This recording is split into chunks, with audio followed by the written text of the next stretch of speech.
Mets are home from their road trip on a beautiful day in New York.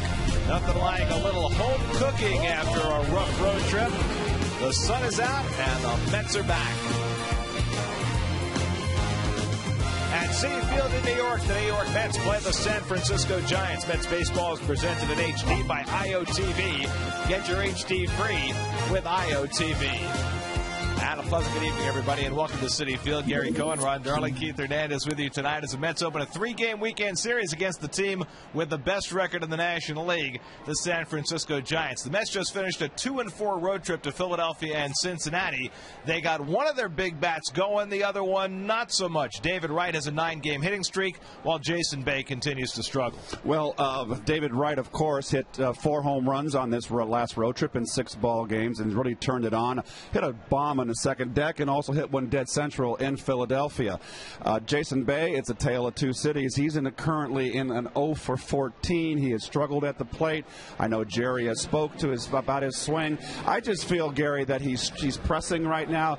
We all know he played under enormous pressure in Boston. This is a new team. He's making a lot of money. You want to do well, and I think he's been very forthright in his interviews that it would be better if I'm not leaving men on base in games we lose, and I have been, and I need to work on that. So I look for him eventually to break out of this. The Mets' 8-game winning streak ended Saturday in Philadelphia when, after 27 straight innings without allowing a run, Mike Pelfrey had the one bad inning. Then came the drama of an MRI on Monday to check out a tight shoulder. Mike Pelfrey pitching right on turn tonight. The question is there anything to worry about? I don't think there's anything to worry about. This is really the way they do it nowadays. If there's a little tightness in the shoulder or elbow, they immediately go for the MRI. I think it's one of those things you kind of pitch through. You're not always going to feel 100%, but real good pitchers, and I think Mike's establishing himself as one of those guys, do not have 2 bad games in a row. Look for a good game from Mike tonight. And one of the emerging pitching stars for the Giants, Jonathan Sanchez, off a no-hitter last year, has really kicked his career in gear. Well, he has 8 wins since that no-hitter. He has been outstanding. He's walking too many hitters right now, but some of the best stuff in baseball, some of the best left-handed stuff in baseball, with he on Friday night tonight and Lincecum on Sunday, 2 pretty good, fine young pitchers. And with Sanchez and Lincecum and Matt Cain and a resurgent Barry Zito, the Giants have magnificent pitching. Their offense has done well, and they have the best record in the National League right now at 17-10 beginning play tonight. So it's the Mets and the Giants opening a 3-game weekend series. All the action on SNY.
Brought to you by Geico, by AT&T, Rethink Possible, by Frostburg Coors Light, the world's most refreshing beer, by State Farm. Today's State Farm agent of the day is John Garfinkel of Brooklyn, and by Taco Bell. Think outside the bun.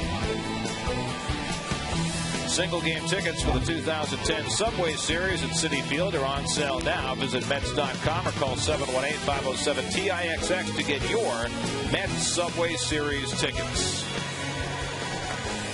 Here's your Chevy around the majors for tonight. Andre Ethier does it again. A walk-off grand slam as the Dodgers beat the Brewers 7-3. Second walk-off for Ethier this year. The Rays shut out the Mariners 8-0. 12-1 on the road. Jeff Neiman 7 scoreless. The Rays now have 4 starters in the top 12 in the American League in ERA. And Roy Halladay wasn't perfect. 7 innings, 7 hits, 9 strikeouts. His 6th win as the Phillies sweep the Cardinals 7-2. They win 3 out of 4 in that series. Here's Ethier's grand slam. Well, he only needed a sacrifice fly. And what does he do, Keith? Hits it out of the ballpark. I was just going to tell the pitcher, don't throw it. Oh, very nice. That is 11 walk-off RBIs for Ethier. Walk-off hits since the start of the 2008 season. By far the most in baseball over that time. The only thing keeping the Dodgers afloat right now. Mets are back home where they won 7 straight at Citi Field. Can they make it 8? We'll find out.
Brought to you by Ford. Aaron Rowan's been back from the disabled list for 4 games, and he's been hot.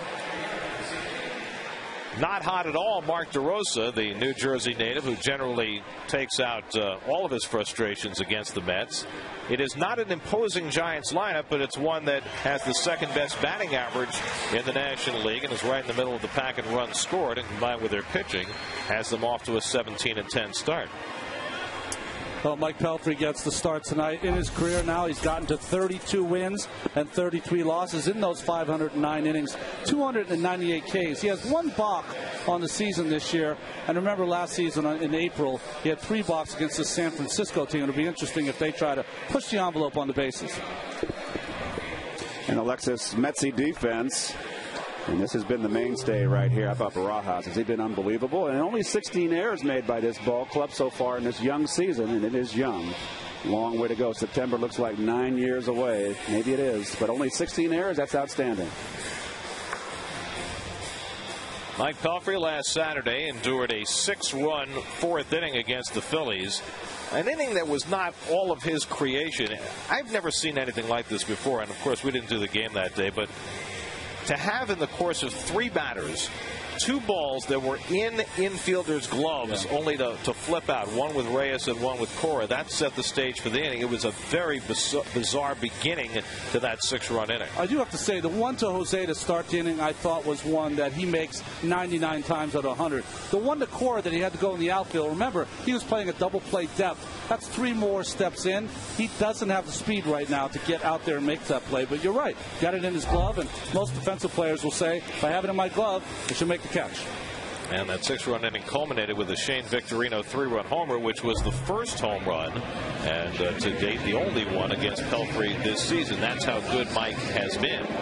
27 scoreless innings before that 6-run fourth against the Phillies. He said that his shoulder was a little tight before the outing, loosened up during, and then felt tight again the next day, Sunday, which is why he went for the MRI on Monday. And we'll see how he goes tonight. These 2 young pitchers we have today, 59 innings between them. Only the home run by Pelfrey given up. Sanchez, no home runs. So here's Rowan, who was on the disabled list with a fractured left cheek after being hit by a Vicente Padilla pitch, and has come back hot. 7 for 18 with a couple of homers and 7 RBIs in 4 games since his return. A little odd to see Rowan cast as a leadoff hitter. Well, only 1 walk on the year, Gare, but hitting the .328. And, of course, we'll always remember him for that catch he made in Philadelphia. He crashed into the center field wall. He's a real hard-nosed player. And he lines one toward the middle. Beautiful diving grab by Castillo. And that's how the night begins.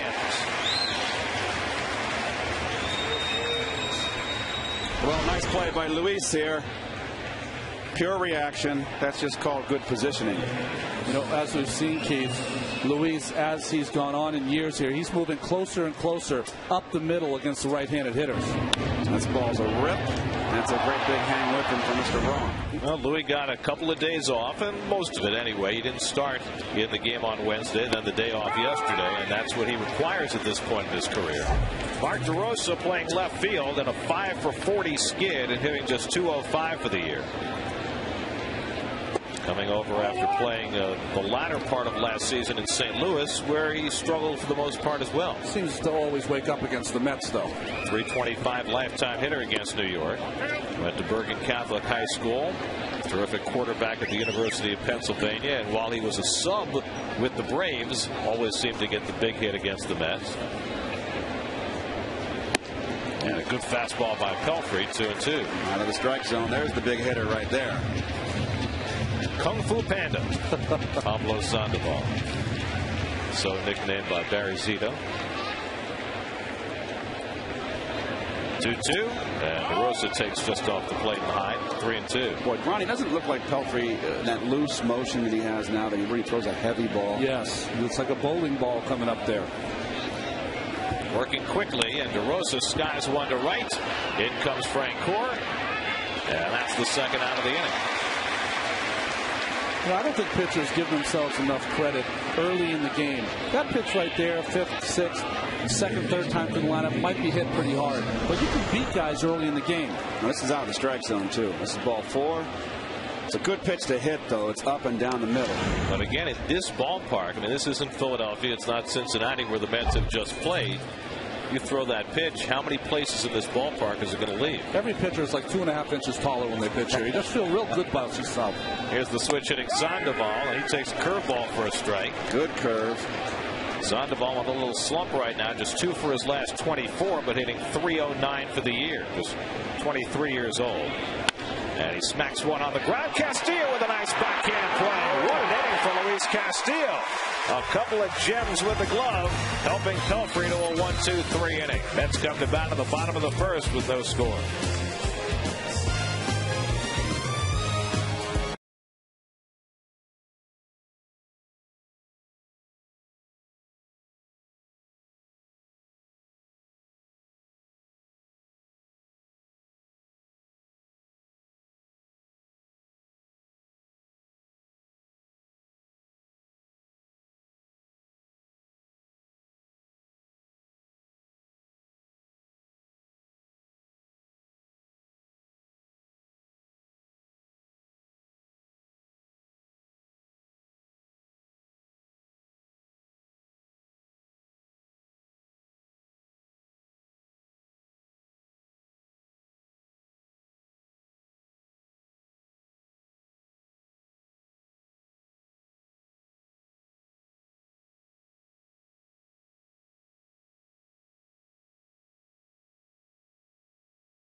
It's off the bottom of the first against Jonathan Sanchez, and the lefty fires a fastball for a strike.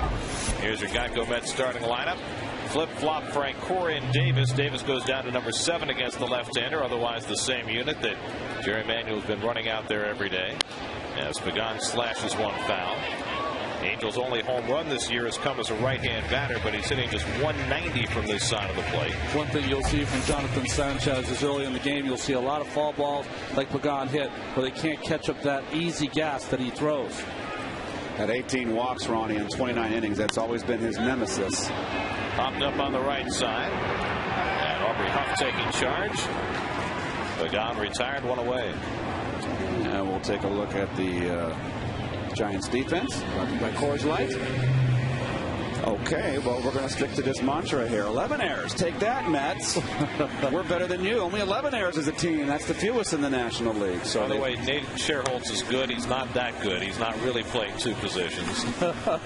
Matt Downs is at second base. He's got some range. Yes, he does. Well, it's not his twin? Some of those triangle defenses, the second baseman plays something like right field. Luis Castillo takes a strike. Louis has gotten on base in 19 of his 20 starts this year. He's only struck out 3 times in 78 at-bats.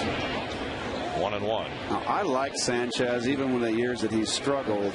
He's got a tremendous arm, got a good change run, good breaking ball. Just a matter of him throwing strikes. I think he's got tremendous potential. Of course, the no-hitter under his belt. He does. He's unhittable at times. Juan Uribe playing shortstop for the Giants, throws out Castillo for the second out. Well, the Giants just throw an outstanding starting pitcher out there every day. And everybody knows about Lincecum, and Matt Cain has been his 1A, and this year Barry Zito is finally living up to the contract, and they just throw Sanchez in there. Those 4 guys are all in the top 15 in the National League in earned run average. And interestingly enough, with Big Pelf going tonight, Pelfrey wants to be named with those kind of young pitchers. He wants to be the next generation of good young arms. That's only natural. You wanted to, right, Ron, when you came up? Absolutely. It's called pitcher envy. That's what it is. There's the 2-time defending Cy Young Award winner, Tim Lincecum, who had his own press conference today with the Giants dugout for the New York media. As Reyes floats one into right field, and that falls for the first hit of the game. So Jose, who was just 4 for 22 over his last 5 games, loops a base hit. Well, Jose's been struggling also. And his little cutter, fastball in, misses on the other side of the plate. Well, inside out. Better to be lucky than good sometimes. So let's see if Reyes thinks about trying to swipe one against Sanchez. When Sanchez started against the Mets last year in San Francisco, the Mets had 7 stolen bases in that game. Only 3 of them against Sanchez. Nonetheless, he has been far easier to run on than most left-handers. Well, he has a big leg kick. Hasn't really shortened up to that real quick move to the plate. So when you steal against him at the rate they're stealing, it tells you that he must have some indication or sign that he gives to the runner that he knows he's going to the plate. There goes Reyes on the first pitch, and Whiteside has no play. Reyes a stolen base. His 5th of the year. And the Mets are going to run at every opportunity against Sanchez. Well, we're going to get a look at Jose's jump, I'm sure. And anytime a pitcher lets a base runner, watch Jose. He's on his toes and bouncing. If you let a guy, any base dealer, do that and not stop with his both feet planted, you're asking for trouble. And that was just a great jump. So an RBI chance for the struggling Jason Bay, and he takes a strike. Jason 0 for his last 14. Went 0 for Cincinnati. You see the numbers against Sanchez. 82% success rate for base stealers, best against any lefty in the game right now. Bay hitting just 194 with runners in scoring position this year. And Jason takes the slider inside. 2-1. I got to believe that Jason is pressing a little bit. I thought he was coming out of it last homestand, Gare, and he just regressed on this trip. And ironically, he played in 2 ballparks that are great hitting ballparks. So that's got to be doubly frustrating for Jason.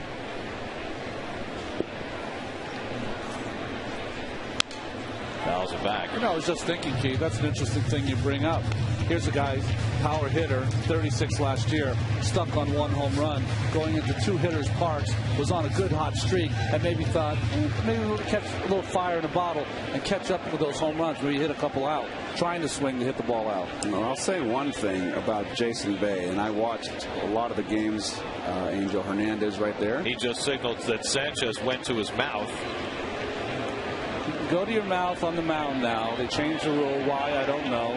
Dave Verdetti, they're not giving the signs, as perplexed as I am. But you have to make sure that you show that you wiped it off. So if that counts as a ball, it should be 3-2 to Bay. The scoreboard still says 2-2. Reyes at second and 2 down. And Bay takes outside, so I guess it wasn't a ball. It must have been a warning. Well, getting back to Jason Bay, the one thing that I've noticed, and it's pretty much the whole team, the Miss Met team, they hustle and they run hard to first base. And Jason, to me, sets the example. It's very fun to watch. It's not easy. It's very easy not to run hard to first base. He runs everything out, and I mean 100%. I admire that. That's what Mookie was. Keith, I will say in Cincinnati, we watch those games, a lot of that same hustle by the entire team all series long. That stuff is contagious. 3-2, and a drive in the air, deep center field. Back goes Rowan, back to the warning track. It's over his head. Reyes comes in to score. Bay with a long double to get the first run of the game in. That snaps an 0 for 14 for Rowan for Bay and gives the Mets a 1-0 lead.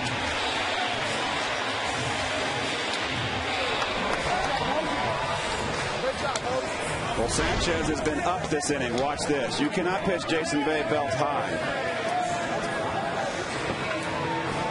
And that's another long double at City Field here. Before the game today, Jason Bay, see this beautiful contact, Keith, in front of the plate. But Jason Bay was working on only one thing in batting practice, hitting the ball center field to right field. Did not want to pull anything. And that early work might have worked out. Well, whenever you're struggling, you're always out in front, and you want to work to the opposite field.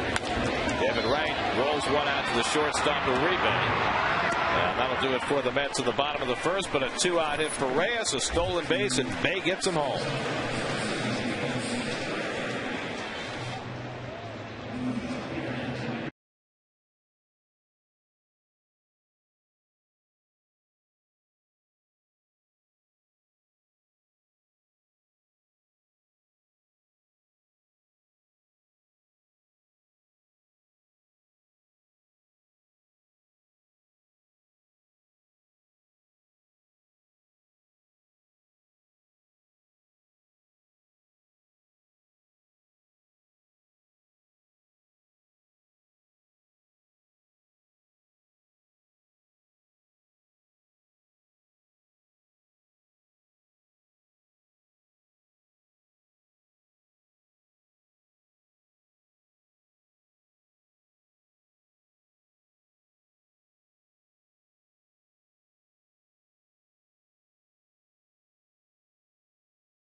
Mets game live or on demand on your computer. Visit Mets.com to order and get more details. MLB.tv. Baseball everywhere.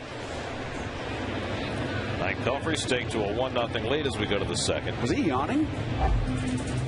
Nervous. Oh, I was going to say. My goodness. Not bored. I'm just kidding. Aubrey Huff leads off the second for the Giants, and Huff drops down a bunt. Beautiful. Off the mound, Pelfrey, he'll have no chance. Jeez. So with the Mets playing the shift, Huff laid down a perfect bunt single to get the Giants their first base runner. Well, here's the shift.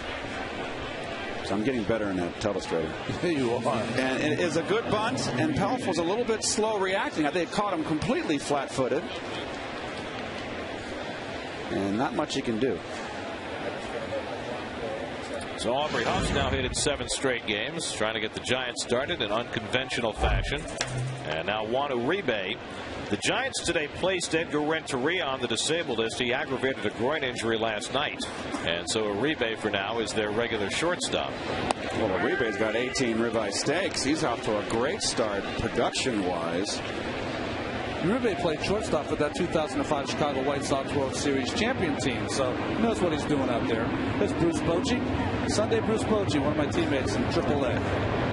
Bochy now in his 4th year managing the Giants after a long stint with the Padres. Still can't get used to that. Still think of Bochy as the Padres manager. And, you know, Buddy Black is the Padres manager, but he pitched for the Giants. It gets confusing. It's like they're in the wrong dugout. That's right. Uribe, a lifetime 257 hitter.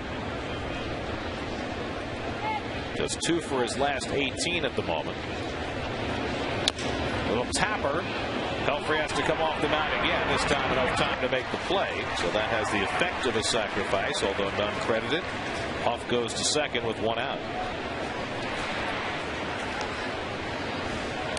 And now Nate Sherholtz, who has taken the right field job for the Giants and run with it, did not start his first game in right field this year until April the 17th. And, well, you can't get him out of the lineup now. He's hitting .381. Yeah, since then he's batting over just about 400. 26 years of age. A youngster. Well, they've been waiting for his career to take off. He's been up for a couple of years in a part-time role. As they had Randy Wynn playing a lot of right field the last couple of years. Well, they weren't sure what position he was going to play, whether it's going to be a first baseman, left fielder, right fielder. But he's found a home in right field, and maybe doesn't have Jeff Francoeur's arm, but close to it. Sherholtz began his minor league career as a third baseman. And Pelfrey throws a splitter down, 1-1. That's the first one Mike's thrown today.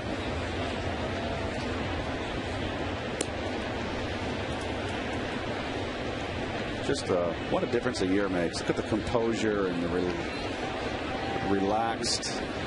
It just emanates from Mike. Ground ball right at the second baseman. And Castillo throws out Sherholtz for the second out as Huff moves over to third.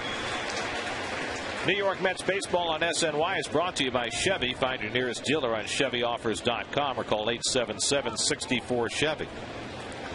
Well, Pelfrey throwing back-to-back splitters in that at bat against Sherholtz and getting him to ground out.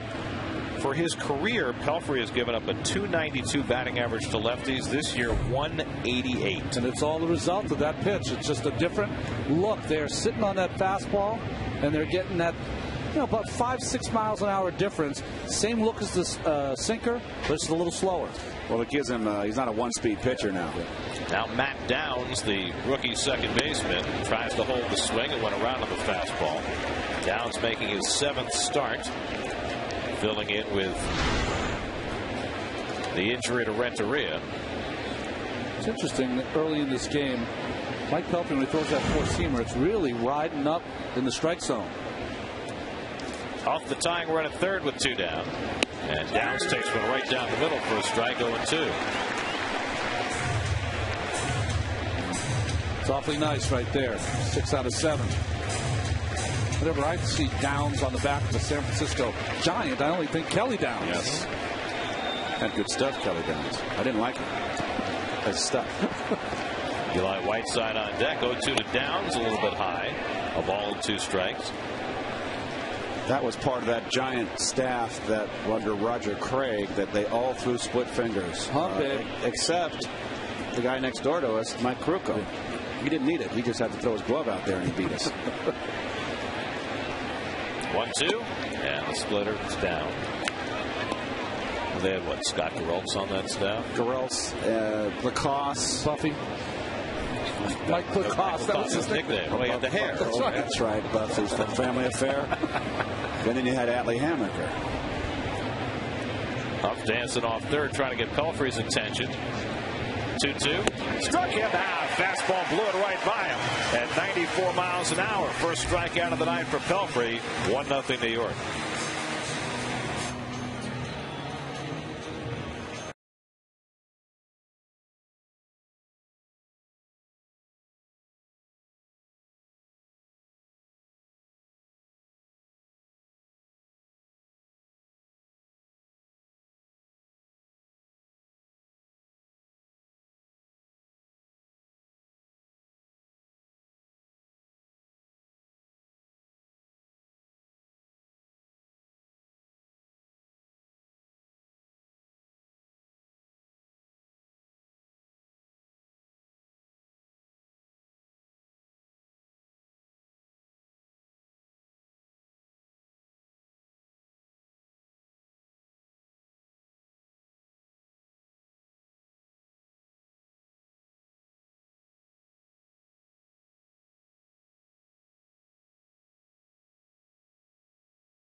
Jeff Francoeur leads off the home second inning with the Mets up 1-0 against Jonathan Sanchez. And he takes the fastball inside for ball one.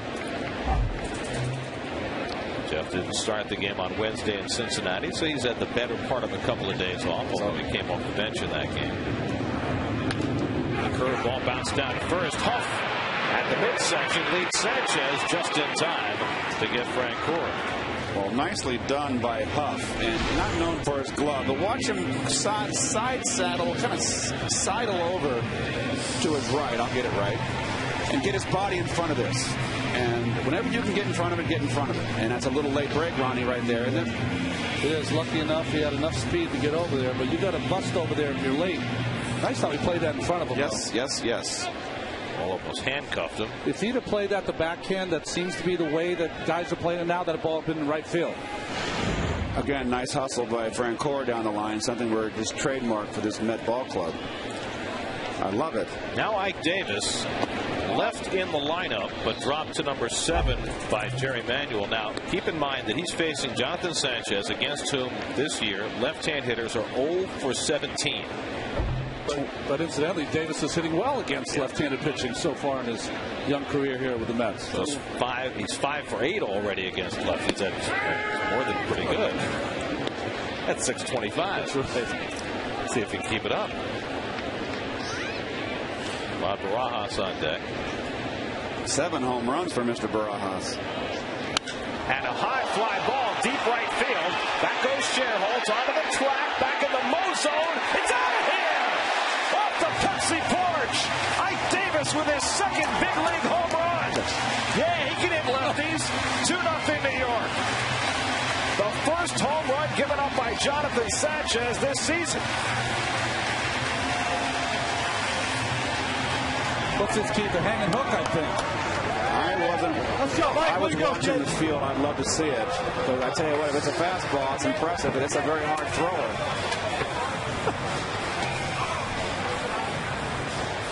So Ike Davis slugs a home run.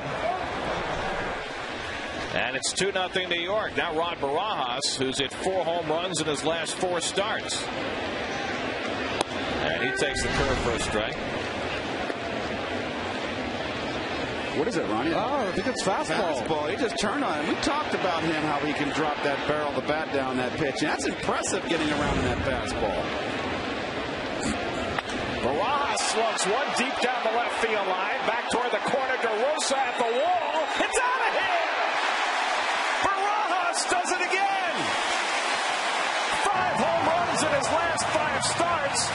The Mets 7 and 8 hitters go back to back against a pitcher who hadn't given up a home run this season. 3-0 New York. Number 8 for Barajas. Oh, home cooking. Yeah, has anyone told Davis and Barajas that they're back home? It's the hanger right here. Too flat. Oh, boy. He got it in, but too flat. And he jumped all over it.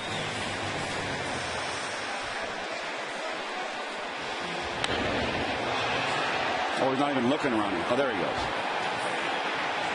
He knows it's out of there. Once it's down the line, very little chance of it staying in the ballpark. And a milestone for Rod Barajas. That is his 100th career home run. And he's hit 8 of them by the 7th of May. What kind of year is this going to be? Well, back-to-back homers. Now Pelfrey's up.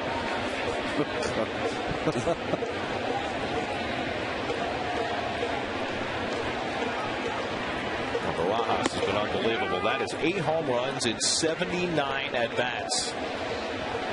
Better than a home run every 10 at-bats. Mike Pelfrey's never hit a home run. Remember Hang-Chi Kuo? Yes. In Los Angeles? Oh, boy. He missed on the other side of the plate. But see how he steps out here? It almost makes the inside pitch to middle of the plate. He is death in there.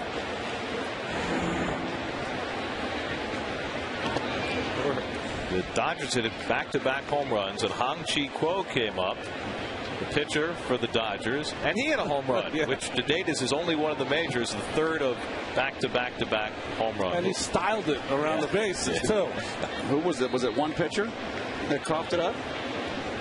Oh, I don't know. Maybe. I don't remember. That's a long night for that pitcher. That was what, 07? Yeah. Close out a bar. That kind of thing. 2-2 to Pelfrey. Just missed inside, and a full count for Mike.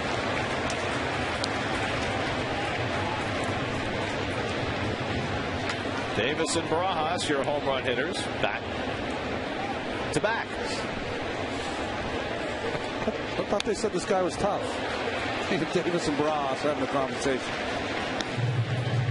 Well, the Mets and Reds combined to hit 11 solo home runs in the series in Cincinnati. The most home runs all solo in a series between 2 National League teams in 37 years. Well, the Giants and Mets are starting out, and the Mets have the first 2 solo home runs in this series.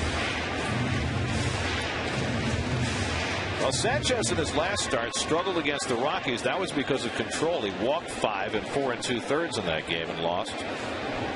Tonight it's been the long ball. 3-2 to Pelfrey. Up the middle. Sliding stop by Downs.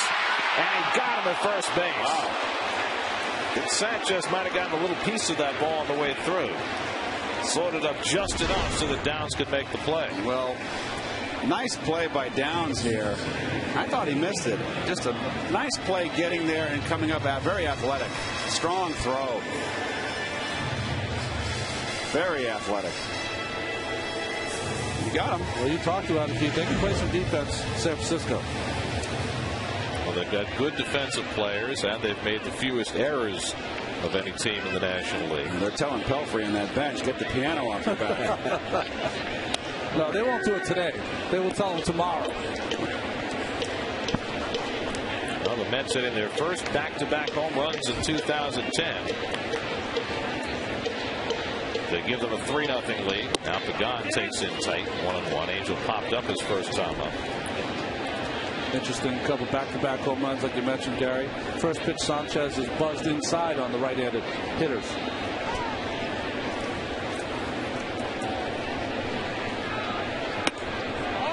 Changeup missing. It's 2-1. What a beautiful night for baseball. It's my kind of weather.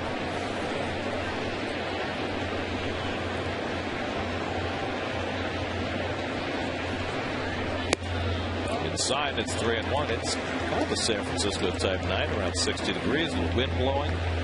Wind blowing out. Hitters win. And just gorgeous. Down to 3-1 to Pagan. And it's in at the knees for a strike, 3-2.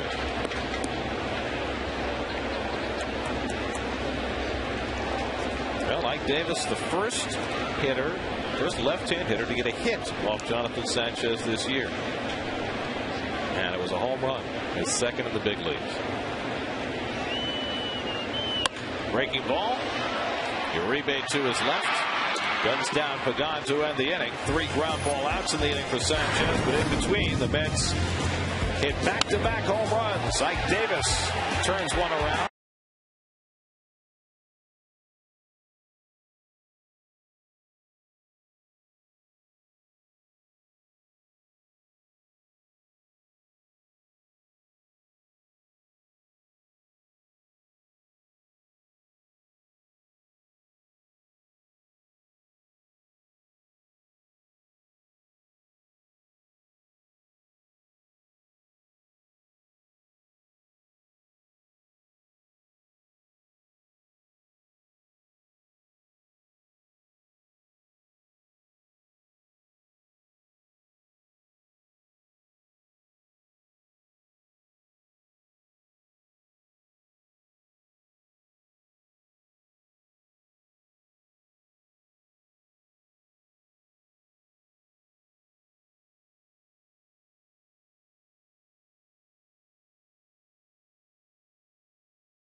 Third inning, the Mets with a 3-0 lead. Eli Whiteside will lead off against Mike Pelfrey.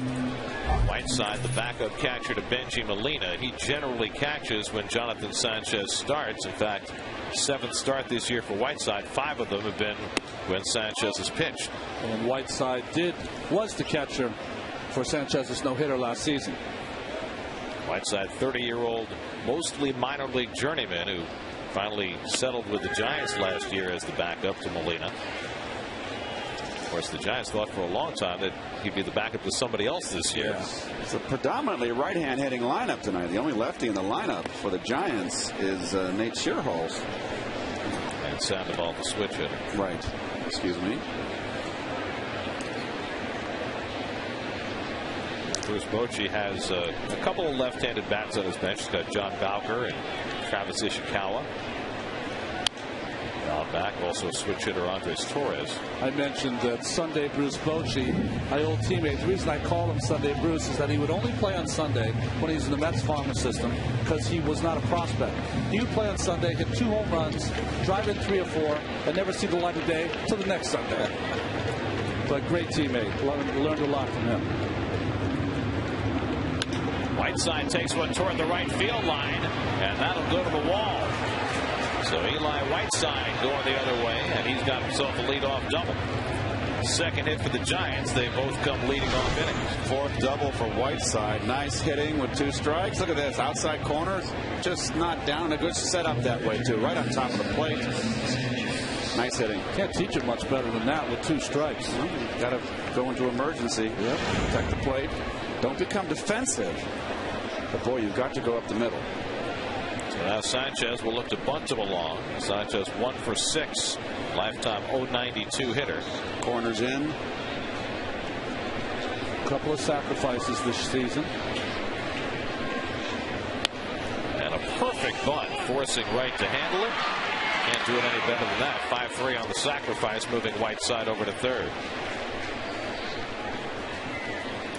Nice bunt. Can't pitcher perfect. Here's the double again. That's the. If anything, it's further away. That's 50 points. That's a bullseye almost, isn't it? That's what happens. That's what happens when you're stand on top of the plate. The barrel of the bat, you can really cover that outside corner and that pitch that's 2-3 inches off the plate. So with a runner at third and 1 out, the infield back with the Mets sporting a 3-run lead. Aaron Rowan lined out to a diving Luis Castillo to open the ball game. And he grounds one to short. That'll score the run. Reyes throws out Rowan as Whiteside comes home. So the Giants execute well and get their first run of the night. It's now 3-1 New York. Over and in, as they say. Rowan's 14th run batted in. The Mets would like to send out their best wishes to longtime employee Tom Furch, who's recovering from surgery in the hospital. Tom's the senior director of ticket sales and services and has been with the Mets organization for over 15 years. And Tom, you're very much missed by your friends and colleagues here at Citi Field, and everybody's pulling for you and wishing you a very speedy recovery. Out to right field, Frank Core catches the fly ball by Mark DeRosa.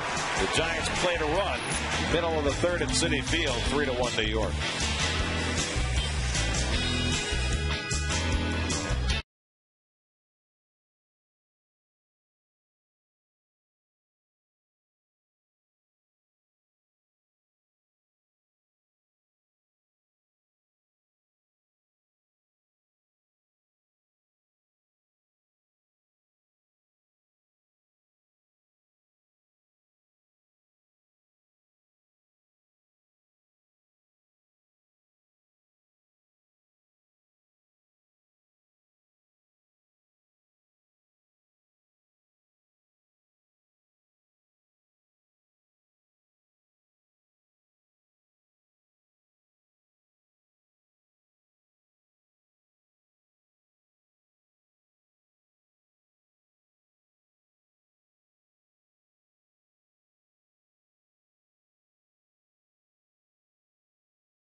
Here as the Mets try to stay hot at home. Already a couple home runs off Jonathan Sanchez, Ike Davis, and Rod Barajas for the 3-1 lead. Big crowd tonight. I'm with one of the fans. It's Nicole from Little Neck who joins us for our Verizon Ask the Booth live segment, guys. Nicole, you're up. What do you got for the guys? Hey, you guys talk a lot about team chemistry. How important is it? That is true, guys. We've talked a lot about this team and how the clubhouse has been great, and but what does that really mean in the long term? Well, I think it's important. It's not necessary. It's not essential, but I think it is an important ingredient. When you look at the old Oakland A's in the 70s where they won they had that dynasty, they hated each other. So it's not a rule of thumb, but it does make things a lot better if you have a good group of guys at 25 that get along together and pull for each other. Yeah, 95% of the time, it's chemistry is a good thing. If you have unbelievable talent, and each guy can go 25 guys, 25 caps. But one of the good things about, I think, this Met team is that they are close. They're closer than they've been the last couple of seasons. And what that can do is when you go through little bad streaks, you can really rally together, and you're all pulling on the same rope. And that can help over 162 games. Now, let me ask you a question. When we talk about good chemistry, does good chemistry have to mean everybody liking each other? No, absolutely not. Castillo pulls one down to third, and Sandoval's got it. One away. Chemistry can be when someone's not doing something correctly, that everyone on the bench or someone's going to get in his face and let him know that that's not acceptable for this team. That's some good chemistry. And you're always going to have a few Hammonagers on your team. You know, there's no getting around it. It's kind of like life, Keith. And how would you define a Hammonager? He's the guy that goes on the DL with a sore wing right before he knows he's going to be sent down. That's a Hammonager. Jose Reyes up with one out. Reyes looped a base hit to right, stole a base, scored a run in the first inning. When Jose came up with the Mets, he was 19 years old, and he was 19 for one day. His second day in the big leagues, he turned 20. The Chicago Cubs today, they've been struggling. They called up their #1 prospect, 20-year-old Starlin Castro. Just turned 20 in March. Hit a 3-run homer in his first major league at bat tonight off Homer Bailey of the Reds. Wow. Not that easy, is it? And I'm wondering whether anybody has ever been younger hitting a home run in their first major league at bat. I've set our statistician Doug Midler out to try and find out. 2-1. I know Andrew Jones was younger than that when he hit a home run in his first World Series at bat. There you go. He was 19 at the time. That's pretty impressive. That's a big league name, by the way. Starlin Castro, born to win. 3-1 to Reyes, and it's just on the outside corner. 3-2.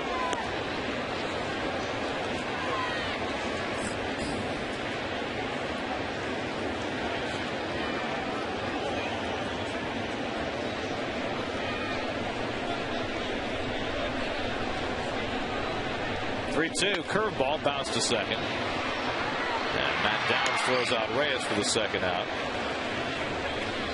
7 ground ball outs already for Sanchez. There's the inside pitch on Jonathan Sanchez. Xerox business of baseball. The reason he has to keep the fastball down is he has a lot of life down. You'll notice by the ground ball. Watch for the tilt on his slider. If he doesn't get that good 10 o'clock to 4 o'clock tilt, he will give up a home run like he did to Barajas. And 10 walks in his last 2 starts. He's got to eliminate those as he moves along, become one of the fine left-handers. Well, here's Jason Bay, who cracked out of an 0 for 14 skid with a 400-foot double to center field his first time up. Well, it's a good sign, and it's just going to be a matter of time for Jason to break out. He's got too many years behind him.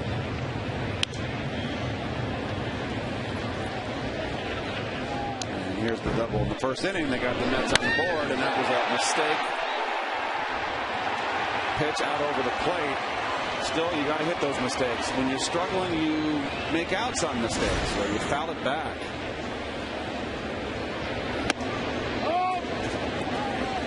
Well, that double drove in a run, gave Jason double digits in RBIs. That has to feel a little bit better.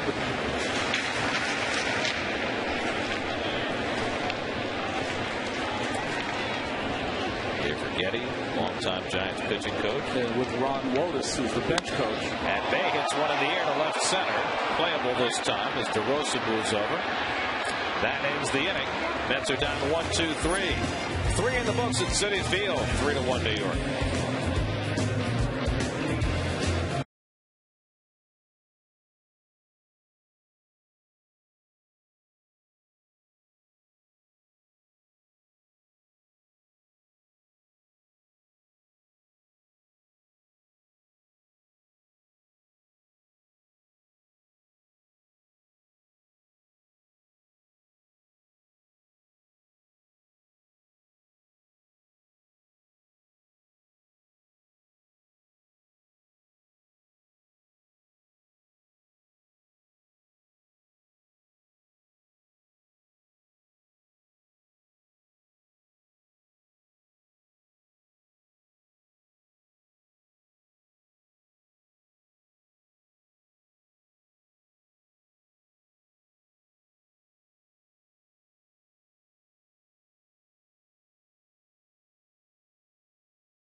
The harbor on a beautiful evening. Look at that. Wouldn't you love to be out on a boat? Is that a live picture or is that one of our old tapes? You're not supposed to say things like that. I know that barge. It's always live. Sandoval hits one right back to Pelfrey and caught a chunk of it. And Mike throws out Sandoval, and Barajas immediately out to make sure Mike's okay. And see Mike waving him away and saying he's fine. But you'll always change a route for an out. No problem. It's like follow through like you're supposed to. That base hit written all over it. This is something that Mike does much better than when he first came up. He would be on that right side of the mound, and that would have been up the middle. I think Jose would have had that covered too. I think you're right. That was a Wally Whitehurst pincushion shot. Wally suffered more bruises than any pitcher I've ever seen. Here's Aubrey Huff with one out, dropped out a bunt single his first time. Oh, there you go. They're going to put the big shift on Aubrey again. But this time Wright staying a little bit closer to third base. But not shifting the outfield, you noticed. Popped up, and Wright is positioned perfectly. And so quickly there are 2 out. Mike Pelfrey, with 2 out of the 4th inning, has thrown 34 pitches. Can I tell you, as he emerges and matures as a pitcher, these are the kind of games he's going to have. Quick games, throwing strikes, make them put it in play. Well, he went up against Roy Halladay in his last start. You want an example of a pitcher who, knows how to minimize pitch counts, put the ball in play, and pitch deep into games. There's no better role model. Well, Mike has 513 innings in the big leagues now and less than 300 strikeouts. So that tells you strikeouts are not going to be his game. He'll have games where he'll strike out 7, 8, 9 when everything is perfect. But he's a contact pitcher. Ripped into left field, a base hit for Uribe. And the Giants have their 3rd hit, a 2-out single. Boy, that's called clearing your hips on a sinker. Mike just didn't get it in enough, but boy, oh boy, watch his hips fly open here. Boy, oh boy, that's good hitting. I'll let you know, that's a good indicator for Mike. As he moves along this game, what does that tell him? Likes the ball down, likes the ball middle of the plate in. Away and up. I don't pitch him next time. So that Nate Sherholtz with 2 out and a runner aboard.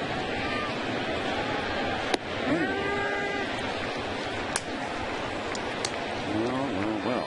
Never take of a fastball first pitch. No comprende. He made an out on his split finger his last at bat. His thought is, you know what? I'm not making an out on that split finger again. Got one right down the pipe. He might have to. Breaks his bat on this one. Roller out to Castillo. So the fastball gets him this time, and he loses a bat as well as an out. 3-1 Mets.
David Wright leads off the home fourth inning. David bounced to short his first time up.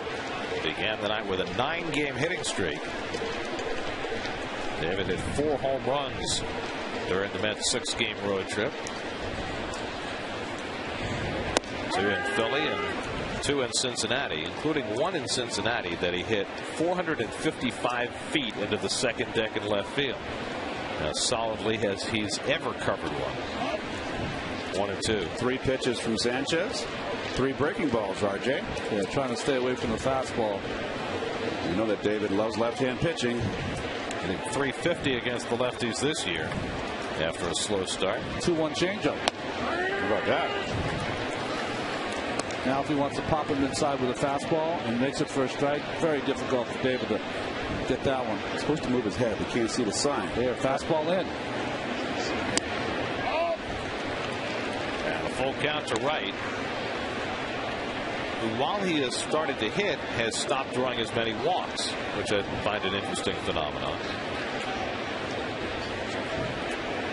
Again, a fastball, and it's inside, and now he's drawn a walk. Leading off at the bottom of the fourth. Jeff Francoeur coming up. Let's check in with Kevin Burkhardt. Kevin? Well, guys, Tim Lincecum will get the start on Sunday for the Giants. He threw a bullpen session today. Also a little bit of a media session today. And when we were in Cincinnati the other day, I had a conversation with one of the security guards. We were talking pitching, and he said, you know, funny thing, the other day, the Giants were here. Lincecum came through, and I actually ID'd him. I had no idea who it was. He pulled out his license, and then I let him into the clubhouse. So I asked him today, I was like, hey, you know, does this happen all the time? And obviously, you're a younger-looking guy, and especially off the field, you know, the way he dresses, it kind of goes unnoticed. He said, well, my hair has certainly been more noticeable, and my lack of pigment has given me away of late. But the funny thing is, he said it happens all the time. He said it's happening less, but he said it's actually happened twice at Shea and once here at Citi Field, too. He said, today, though, a lucky day. I actually got through the gate. So he had some fun with that. And the other thing which I found amusing, too, asked him about his repertoire. He said, well, I wouldn't call myself a thumber, but I'm throwing my changeup a lot more these days. The only time ever you'll hear Thummer and Tim Lincecum in the same sentence. Guys? He's got so many weapons that he can use in addition to a terrific fastball. I'm happy that he knows that term. Has he got a tip on a snowstorm or what?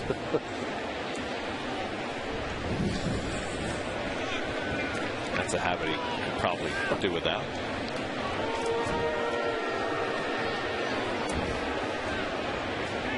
I thought you were the only weatherman, Garrett. I get cold when it's cold. And by the way, so do you guys increasingly, I notice, as you get older. It's so true. Wright runs. Whiteside's throw is on target, and he gets it. Wow. So last year, David Wright had 4 stolen bases in a game started by Jonathan Sanchez, but that was with Molina behind the plate. Whiteside guns him down. Well, nice throw. And he got him, boy. David mustn't have got the jump he wanted, because that was a changeup, although a perfect throw.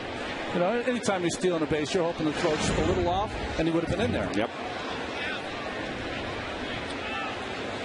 So 1 out and nobody on. 1-1 to Francoeur, who fouls back the breaking ball. I personally love to see the Mets running and pushing the envelope, not waiting for that 3-run home run that hasn't come in a while. I like that one game where in the first inning when he hit and run with Castillo. That's right. In the first inning, that was 3 straight hits to start that game, right? Loved it. Francoeur grounded out to first base his first time. This young man, he just, with his pitches right now, he just overthrows them just a little bit. Tries to make that breaking ball a little too big.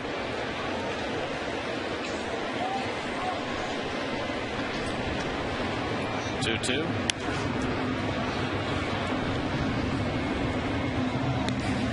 Brian Custer and Brandon Tierney will be talking baseball as they debate this weekend's Mets, Giants, and Yankees Red Sox series. Plus, get the inside scoop on the Hot 9 New York sports stories of the day in the next Wheelhouse. Presented by Pepsi, weekdays at 5:30 only on SNY.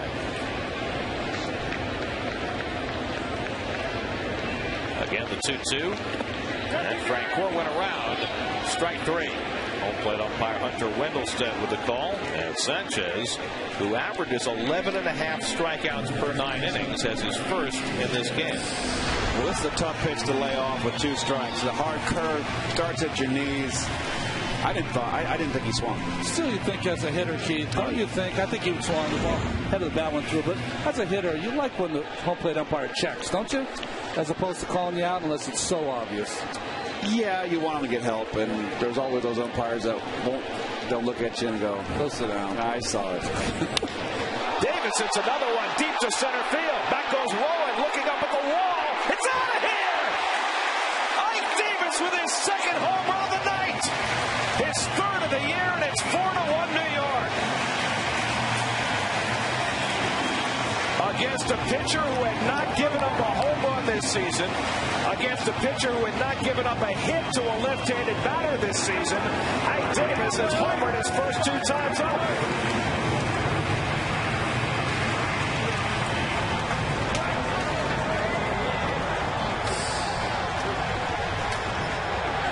Impressive. Let's see the pitch. Oh, a hanger. But he got it. See how he let go with one hand? That's even doubly impressive. That's a long way out there. 420 feet with one hand, I'd say. So Davis left in the lineup against the lefty. Good move. He's now 7 for 10 against left-handed pitching this season. Well, that's called your El Hangaroni right there. You don't want to do that. And that's down. But look at that, how he steps in the bucket. I'll tell you what, that's one-handed, nicely done. This kid's got such a future in front of him. Stay healthy. Rod Barajas homer his first time up, lines one to left, and DeRosa grabs it to end the inning. But Ike Davis with his second of the night, the third of his big league career. What an evening developing for the Mets' young first baseman.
Here's your Acela fifth inning recap. Ike Davis with 2 home runs. Rod Barajas with 1. Jonathan Sanchez, who had not given up a home run this season, has given up 3 tonight. Mike Pelfrey has thrown only 38 pitches in 4 innings. Only 10 pitches to his last 7 batters. And he's got a 4-1 lead heading to the 5th. Boy, 3 pitches from Sanchez. You take away those 3 pitches, it's a 1-1 ball game. Now the lower third of the order for the Giants. Matt Downs, Eli Whiteside, and the pitcher Sanchez due up. Downs struck out his first trip and takes wide for ball 1. Matt Downs out of the University of Alabama. That's once had a pretty good hitter from the University of Alabama. I think he wore 29 and played first base, didn't he? He did, just like Ike Davis, and he was a left-hand hitter. His name, Dave Magadan, who I believe hit about .512 his senior year or his last year at Alabama. That's a lot of fun. I bet. Now the hitting coach for the Red Sox. In the air to right center, and Pagan drifting. Falls off Francoeur, 1 away. Poor Mags has been in charge of nursing Ortiz back to health the last couple of seasons, but you see that the last few games, Mike Lowell's been being the DH against the left-handed pitchers. Big Papi's in decline, there's no question. I have a question about Alabama. The Crimson Tide, why is their logo an elephant? I should Google it, but we know that answer? Why was the Athletics logo an elephant? Can we look that up? Charlie Finley's politics, maybe. I don't know. Maybe. I don't know. Was that Charlie's or did it predate Finley? I think Connie Mack. I think it predated him. Lined into left field, a base hit for Whiteside, and he's 2 for 2. So Whiteside, who went to the right field corner with a double his first time up, this time pulls one into left. The Athletics always had the elephant on top of the ball. Yeah. Balancing on top of the beach ball, whatever it was. It's some big ball. Yeah. I think elephants are just generally, they're fun and they're good luck. Oh, what's the Crimson Tide? I guess they were. Is that Red Tide? I don't know. The Red Tide, not something to look forward to. The tide they're getting in Alabama right now is not good. Yes. More like brown tide. Here's Sanchez. Whiteside runs and Sanchez fouls it off. Sanchez not known for his bat, but Bruce Bochy playing hit and run with his pitcher up there. Trying to get back in the ball game, put a little surprise on. Now he'll go back to the bunch. You can only do that with a pitcher who can handle a bat decently, and secondly, although he swung the ball there, a guy that you have confidence that if you don't make that play, he can get the bunt down. Nice bunch. Well, he bunted beautifully the last time, and this time he may beat it out. It goes off Castillo's glove. Whiteside racing for third. Castillo just now getting to it, and the Giants have runners on the corners. It'll be a base hit for Sanchez, a bunt single, and then an error on Pelfrey for that backhand flip that Castillo couldn't catch. Well, this is a nice play by Pelf here. That's a nice play. Just overpowered Louis with it. A little bit too much velocity on it, Ron, but nice play. You know, I'm thinking, Keith, though, Ike Davis not a rookie. He's got to call Pelfrey off. Makes that play much easier. Exactly. Good call. First baseman is like the center fielder on that play. So base hits by the 8 and 9 hitters. Runners at the corners with 1 out, and Aaron Rowan will come to the plate as the tying run. And remember, Rowan's been swinging a hot bat. 2 home runs in 4 games since coming off the disabled list. He's already driven a run in this game with a ground out and hit the ball hard his first time up, lining out to Castillo. Michael takes that same ground out right here.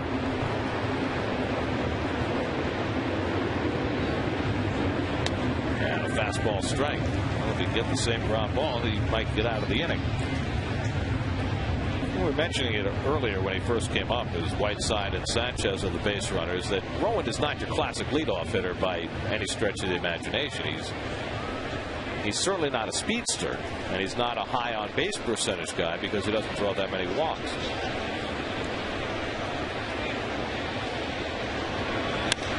Line the other way toward the right field line. That's an extra base hit going to the corner. Whiteside is in. Sanchez to third. Tim Flannery will hold him there. It's an RBI double for Rowan to cut the Met lead to 4-2. And the Giants have the tying runs in scoring position. Second RBI of the night for Rowan, who just continues to drive him in out of the leadoff spot. Well, again, going the other way. Ball's up, belt high, outer half. Nice hitting. Francoeur, I don't know what he was thinking on the throw in here. He's got to hit. He's got to throw to the cutoff man. We'll watch the runners here. It's an automatic going. It's a matter of the lead runner if he's going to score or not. But Francoeur's got to throw it in here to the cutoff. He's got no chance. That's an automatic double. Well, that's 2 times that Mike's been victimized with that 4-seamer away to the right-handers. So maybe a good scouting report by these Giants on trying to attack that pitch from Mike. Less movement than his good 2-seamer. So the Giants now with 6 hits off Pelfrey, 3 in this inning. A base hit now from Mark DeRosa could tie the game. DeRosa's been up twice. Both times it's flied out to Francoeur at right. Remember, you have the pitcher running at third base, so it might take a pretty good fly ball to get Sanchez in, especially if he hits another one to right field. The infield back, they'll concede a run on a ground ball with the Mets up 4-2.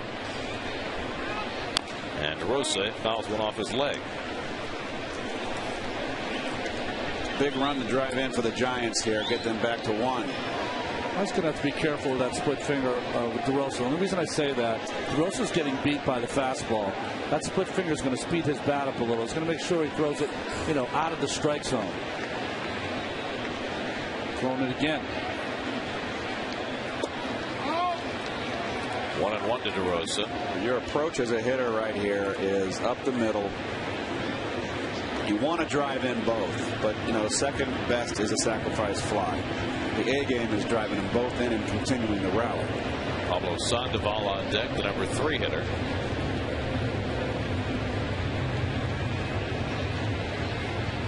And DeRosa with a high splitter. This might have been a slider, Gary. It just wasn't a good one. DeRosa has always been a kind of guy that strikes out a lot too, and well, you just got to shorten up here and put the ball in play. The Mets are conceding the run. They're back in the infield. Belfry has 1 strikeout tonight. This is a situation he'd love to get one. Slow ground ball. Reyes will have to go to first as the run scores. He gets DeRosa. In comes Sanchez, and now the Met lead is cut to 4-3. DeRosa drives in his 10th run of the year. So the Giants continue to execute and maximize their opportunities. Well, nice play by Jose. Routine for Jose.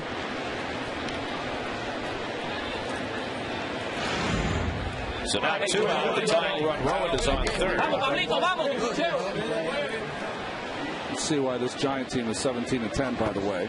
Spirit in that dugout. You gotta love it. Well, here is Sandoval. Castillo made a nice backhand play to throw him out in the first. He hit a sharp comebacker that caught Belfry in the gut, and Mike threw him out in the fourth. Swing and a miss at a good fastball, 0-1. Threw that one upstairs right by him. We saw last year Ron Gare that he does. Now he'll chase that high one, and you can get him out upstairs.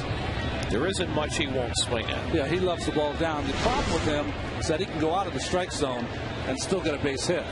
Big swing. Sandoval chases another high fastball, and it's 0-2, so you can see what the scouting report is. So watch him drop his back shoulder. Always watch how the bat will follow the shoulder, the back shoulder. And you're not going to hit that pitch upstairs. So you're going to climb the ladder even further? Continuez, s'il vous plaît. Oh. Love when you speak French. Portos.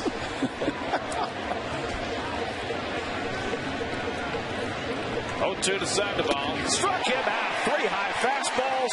Belfry climbs the ladder and gets Sandoval to strand the tying run at third. But the Giants get 2. 4-3 New York.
Mike Pelfrey leading off in the bottom of the 5th inning. Mike grounded out his first time up. Matt Downs made a terrific play behind the bag at second to rob him of a hit. Mets with a 4-3 lead as they bat in the 5th against Jonathan Sanchez. Stroke to the right side. Downs is there. Bobbles, but has plenty of time. And gets Pelfrey for the first out. One away, Angel Pagan coming up. Let's check in with Kevin. Guys, Eli Whiteside's had a nice offensive game for the Giants, a couple of hits. He's really kind of become the personal catcher for Jonathan Sanchez. And you know how it happened? He ended up catching the no-hitter that Sanchez threw last year, but only by fluke. Benji Molina was in the lineup and got a very late call from his wife, who went into labor. Ended up having a baby girl that day, so Molina missed the game. Whiteside was in, caught the no-hitter, and has basically been his personal catcher since. Whiteside said, you know what, it's his confidence obviously just rose, but he's also started to think since then. You know, we've kind of bonded. I don't catch every one of his starts. He's caught all but one this year, but we got a little something special going. And Molina said, you know what, it wasn't meant to be. I missed the no-hitter. What are you going to do? But that's a way to get some playing time, huh? Just have somebody else's wife go into labor, guys. Pagan hits one out to left center field, and Rowan is there. Well, that's the happenstance, the luckiness sometimes that comes into being a pro athlete, especially a baseball player being called up. You don't know what events will transpire to keep you in the big leagues. Then you get your shot and you make the most of it. A no-hitter now, that's going overboard, but congratulations to Eli. And since that no-hitter, Sanchez's career, which had been kind of Oliver Perez-esque, and there's a lot of comparison between the two, has really taken off. It really has. I think since the no-hitter, it's 8-6. ERA is about 3.5, where it was really a lot higher before, almost 5. And even though Sanchez still has his bouts of wildness, it looks like he's gotten himself a little more under control. There's Castillo, who's 0 for 2. He had a home run against Sanchez last year, did Louis? Well, this is an old-fashioned ball game here. You got two pitchers. They're just going after hitters, working quick. Look at that, 184 average against since the no-hitter. Of course, the no-hitter, the average was 0 in that game. Well, they got, I will say that these San Francisco Giant young pitchers are in good hands. Dave Righetti is one of the premier pitching coaches in the game. Another ground ball from Castillo. And Downs throws him out. 1-2-3 inning for Sanchez. We go to the 6th. The Mets with a 1-run lead.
Sixth inning, 4-3 New York. Kevin was talking about Eli Whiteside, the Giants' number 2 catcher. Of course, Benji Molina is their number 1 catcher. And it looked for most of the winter as though Benji was going to wind up being a Met.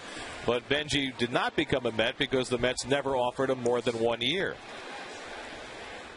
2 years. I wasn't asking for the end of the world. I wasn't asking for any money. We weren't asking for anything to come here. I mean, I wanted to come here. Everybody knew that. In my family, we were getting ready to find a place over here. But then they didn't move from there. So for 3 months, when you make your first offer, and that wasn't the first offer. The first offer kind of made me laugh a little bit.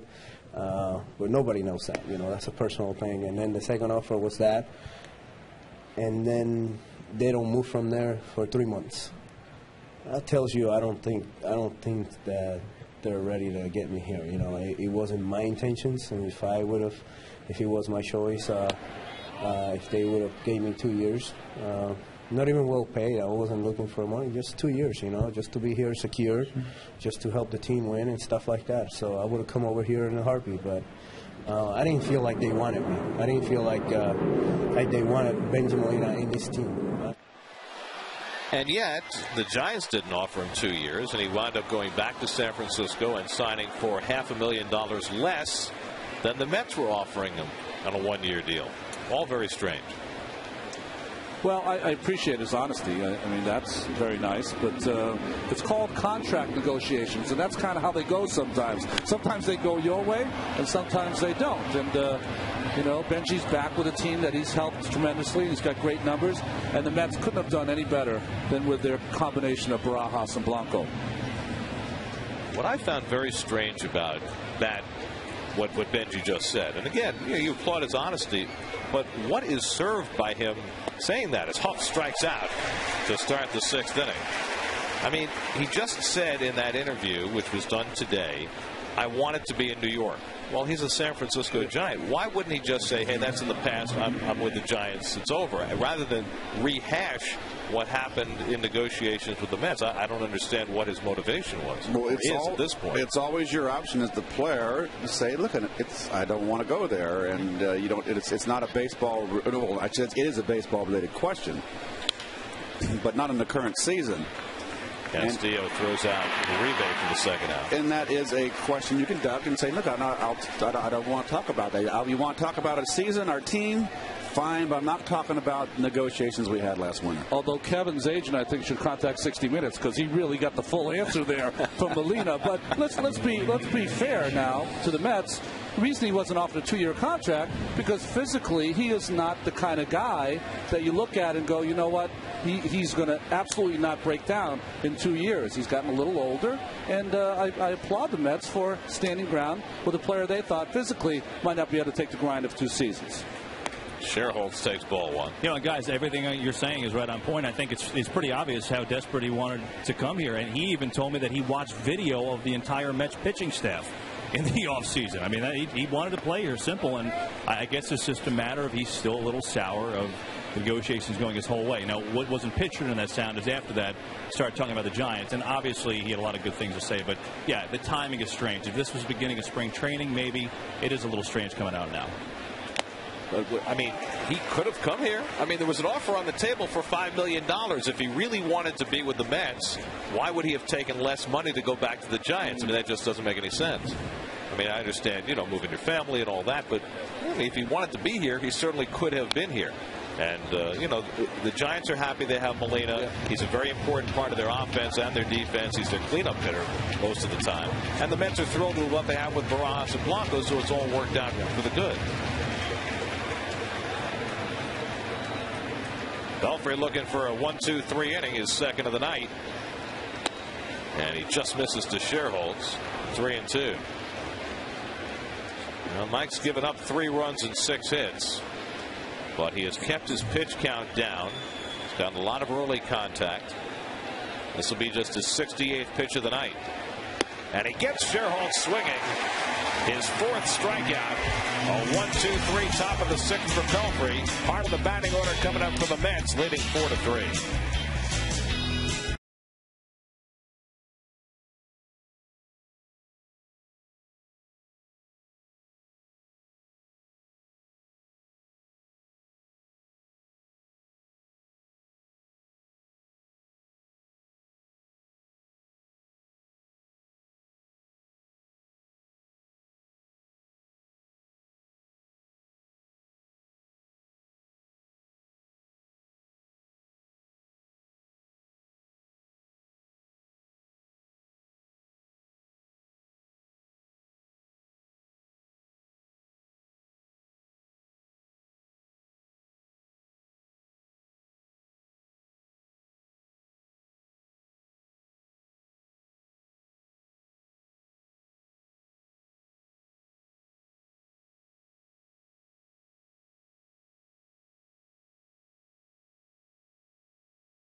Bottom sixth inning, Jose Reyes leads off against Jonathan Sanchez with the Mets up 4-3.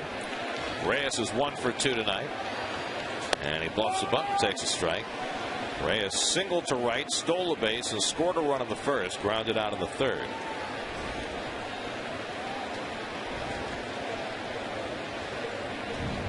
And he lines one into right field. Second hit of the ninth for Reyes.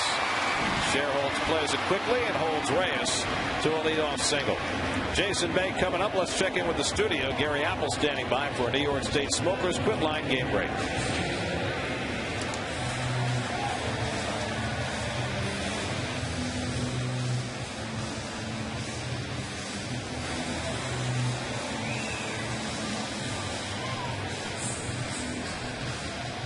Now, Moyer, for the first 3 innings against the Mets last weekend, looked like he was very hittable. Since he got those 6 runs, or 9 runs, or whatever it was that he got, it looked pretty good. He always looks hittable, I guess. How about Jason Worth? What kind of contract he's going to get in his walk year? That's his 6th home run, 24 RBIs.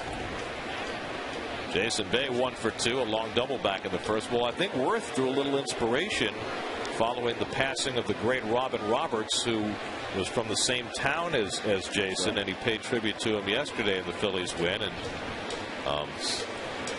most of our fans now probably don't remember Robin Roberts, and I only remember him at the end of his career, but we all got to meet Robin, and what a terrific gentleman he was.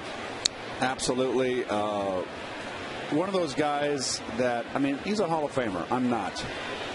That when I was way to be nice to me, I ran across Robin actually in March at a card show in Chicago, and came up to me to say hello. Always just pleasant, a class act, and he'll be missed. And my father always said he's one of his favorite pitchers.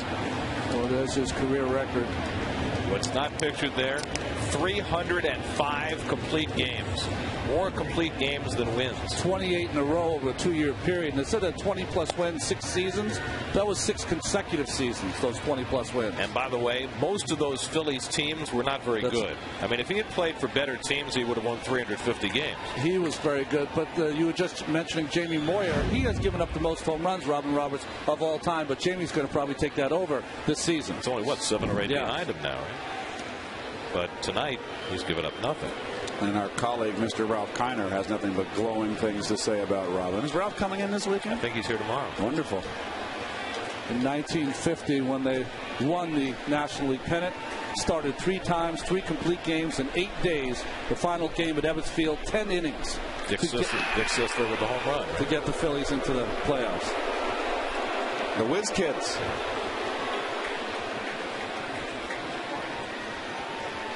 1-1 to Bay. Very patient this at bat, with Reyes drawing a lot of attention, having already stolen a base tonight. Slide step by Sanchez and a slow ground ball for Sandoval. Makes the glove stop, and a close play at first. He gets Bay as Reyes moves up to second, 1 away. Well, Kung Fu Panda moves pretty good for a big guy. This is not an easy play when you're packing a little extra poundage. Nice play. Pablo Sandoval is a natural left-handed thrower. That's right. Taught himself to throw right-handed when he was 9 years old because he wanted to be a catcher. Huh. I guess he's fairly ambidextrous, otherwise he wouldn't be able to do it, but that's something, huh? Would you walk David Wright here? I might consider it. Yeah, I might consider it also. I think I would. Also, if you're Jose Reyes, you have to watch the at-bats Wright had before. Lots of breaking pitches and changeups. This would be a time that you could maybe take third base. Wright is grounded to short and drawn a walk. Also got caught stealing.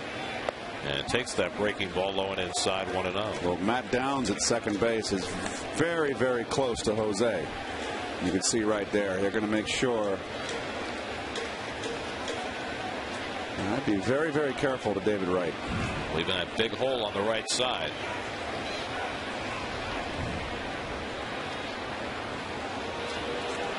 Well, Sanchez has been paying a lot of attention to Reyes at first base and now at second. Although most pitchers, Gary, will do that fake move once. They never do it twice in a row. So Jose might have a chance to see if he tries to pitch quickly here.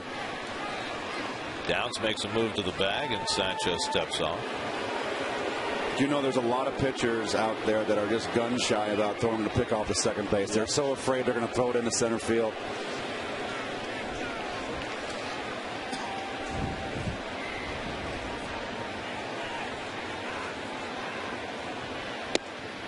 And the fastball in tight. 2-0 to David with Francoeur on deck. First base open. I don't know enough about hitting, Keith. Could you sit on a 2-0 breaking ball? No. What depends? Base open. You've seen a steady diet of them all night. I still look fastball, and just if he tries to throw a get-me-over curve, you jump all over it. Back to Sanchez, off his glove, downfield, has no play. Might have had one, but it rolled up his arm. It's an infield hit for David Wright, and the Mets have runners at the corners with one out. Well, he definitely had him, Garrett. He comes up on the easy exchange. Had to have some spin on it, though, after it hit the glove of Sanchez. Let's see. Yeah. Well, he should make that play. Just in the exchange. Good reactions by Reyes, advancing to third. So the infield hit for David Wright gives him a 10-game hitting streak. And gives the Mets an opportunity to build on their 4-3 lead. With Jeff Francoeur at the plate and Ike Davis, who has homered twice tonight, waiting on deck. Francoeur has grounded to first and struck out 0 for 2, just 2 for his last 17. And Frenchie watches outside for ball 1. Moment of truth now for Jonathan Sanchez, who's already given up 3 home runs tonight. As a pitcher, I would always wonder if a runner was thrown out, if they're going to be thrown out trying to steal, if they would be as aggressive second time around. I got a good question for you. If Wright steals second, do they walk Francoeur to get to the lefty? No, I guess not. Absolutely not. Giants bullpen gets working. Denny Bautista is up.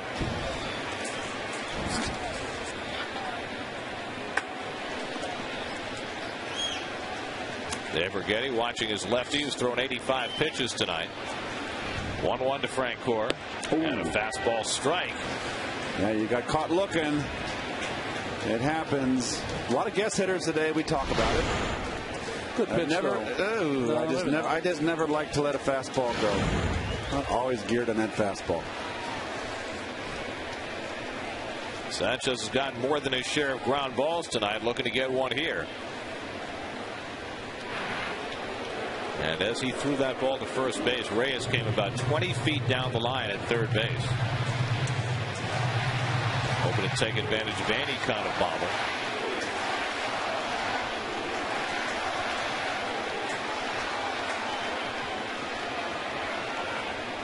One-two to Francoeur. Oh, just missed inside. Nice try.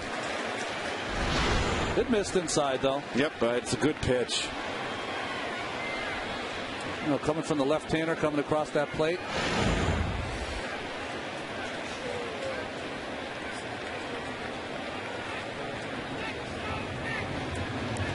Now Francoeur with a 2-2 count. Swings and misses the slider, and Sanchez gets a big strikeout. Just his second of the night. Both have been Francoeur. Well, that was all set up with that cheddar cheese inside, Ronnie. You're so right, Keith. Fastball in, and then pitch looked like a fastball in again. They just took a right turn. Well, let's see how they're going to pitch Mr. Davis this time. Nice job by Eli Whiteside also. Tough slider.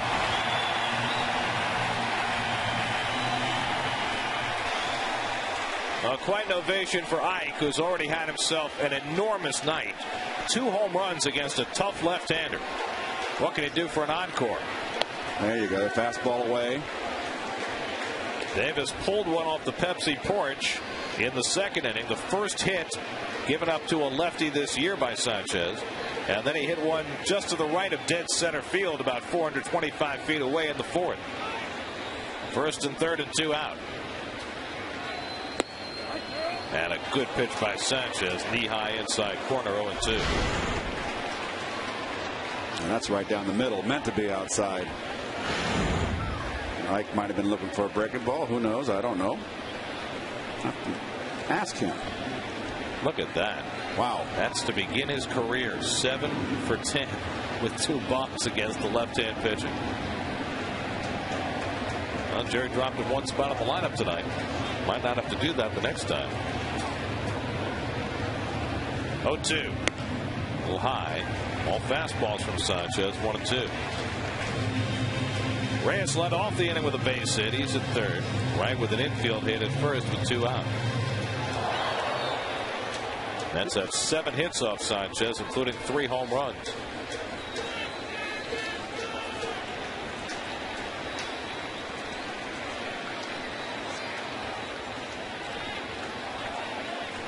Wright takes off, and no throw by Whiteside. Stolen base for David Wright, his 8th of the year. Now 2 in scoring position and a 2-2 count on Davis. Very smart of David there. 3 fastballs in a row. You knew that Davis was not going to get a 4th. Took off on that breaking pitch.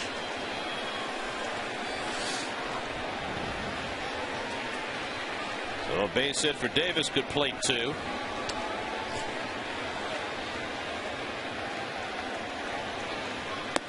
Good eye. Watches the breaking ball just off the plate. 3-2. Oh, just a good eye, good patience. Tough pitch to lay off. And it just continues to impress. I think he's going to get another breaking ball with the base open. Barajas up next. 7 Mets have hit 3 home runs in a game. Davis with a chance to do it in his first month of the big league. Struck him out with a breaking ball. Sanchez fans Davis to end the inning. So back-to-back strikeouts for Jonathan Sanchez to get himself through a mess. Through 6, the Mets by 1.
Mike Pelfrey has thrown just 68 pitches through 6. And a first pitch fastball for a strike. That's 20 first pitch strikes in 25 batters for Pelfrey. With no walks.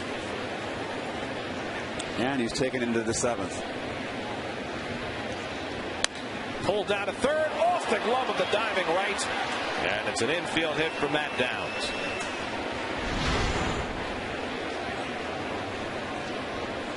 Just out of the reach of the diving David. So the tying run is aboard for the Giants. And we'll see how they play it here. Are they going to keep Sanchez in the game to bat? That will affect what they do here with Whiteside. Bullpen working for the Giants. For the moment, Sanchez is out on deck. Whiteside 2 for 2, a single and a double, and he scored 2 runs in a close play at first.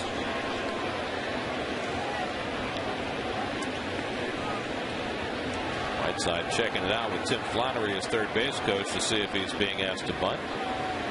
But if Sanchez intends to hit, there's no way they'd bunt. Plus you got a guy who's got a couple hits already, seeing the ball well. And he takes breaking ball for a strike. I mentioned earlier tonight the new Cubs shortstop Starlin Castro hit a home run, his first big league at bat just a couple of months past his 20th birthday. We wondered if he was the youngest ever. He's not. Now Jason Hayward hit one earlier this year, age 20, first big league at bat, but he's an older 20. The youngest man, nice flip by Davis going over the runner. The youngest man ever to hit a home run in his first major league at bat was Whitey Lockman for the New York Giants in 1945. He was 18 years old. Wow. Cool. Of course, Whitey Lockman had a long career.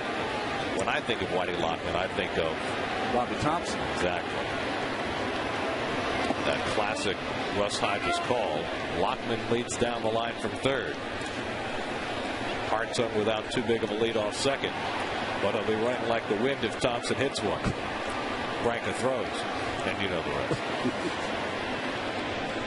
Just 72 pitches for Mike. No Met pitcher, by the way, has thrown more than 7 innings in a game this year. Whitey Lockman brings back memory. He was one of the coaches of the Giants as a kid growing up when Alvin Dark was the manager of the Giants. Pelfrey throwing a couple of nice moves that Matt Downs. It's the best move I've seen Pelfrey have in his career. 2 great throws. Downs getting stuck there at first base.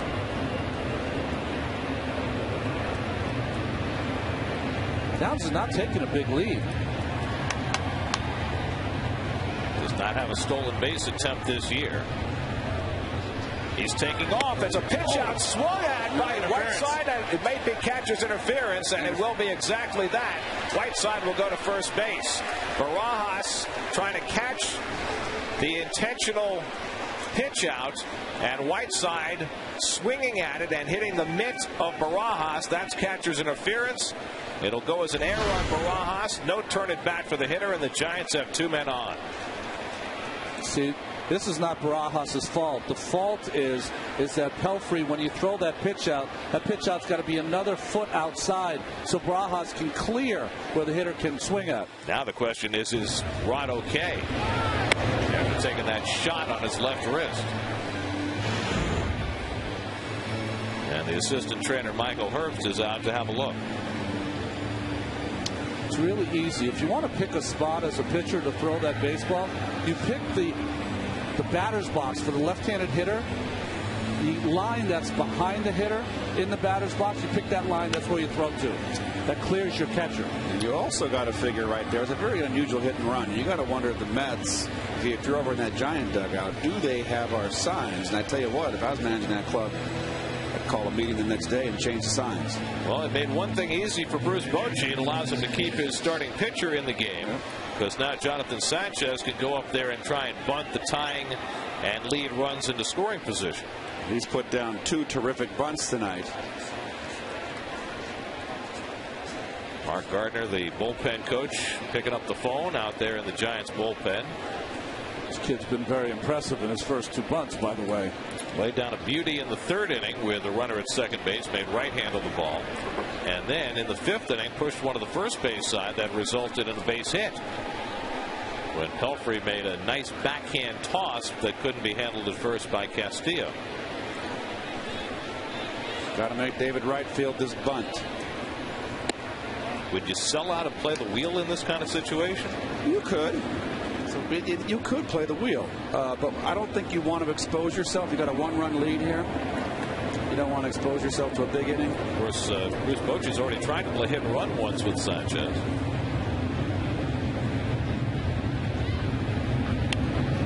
Pelfrey will field it, turns, throws, out at third base. Rob Drake hesitated before making the call, but Pelfrey going after the lead runner and getting downs for the first down. Well, we'll take a look at David here on your screen. Good read by Dave. He sees that it's not going to be that. If the pitcher can field it, and that's his job to get back to third base. And then turn into a first baseman. Nice. So the one part in the game where Sanchez needed to get down the bunt, really put the pressure on the Mets. Pelfrey comes up big. Didn't hesitate, RJ. That was beautiful. He didn't catch the ball either in the 2 fingers. He almost threw it over there like a palm ball. The ball was rolling around his hand for a moment. You know it was a good aggressive call by Barajas. So now runners at first and second with 1 out. And Aaron Rowan, who's already driven in 2 runs tonight out of the leadoff spot, gets another crack at it. Lined out, drove in a run with a ground out, and then doubled to right to get a run into the 5th. So Rowan, hot with the bats, is coming back from the disabled list after being hit in the face by a pitch and suffering a fractured cheek. Last at bat, double down the right field line on a pitch away. And Rowan takes an inside fastball for a strike. So Barajas right on time there, calling an inside fastball. Danny Batista up in the bullpen along with the former Met Guillermo Mota on your right. See if he goes back in. If you want to go back in, though, he can go in off the plate. You've already established in. But they're going away. 1-1 to Rowan. Rowan uses a very, very tiny bat. It's not a very long bat. You can see on that TV screen. Fernando Nieve, first man up in the Mets bullpen. Pelfrey only at 77 pitches in the 7th inning. Trying to work his way out of a jam. 1-1 to Rowan. Look at that bat. It's like a Little League bat. It's not a long bat. The pine tar is dangerously high, isn't it? Well, that rule's long gone, huh? No. See what Rowan has done in these RBI situations has been tremendous.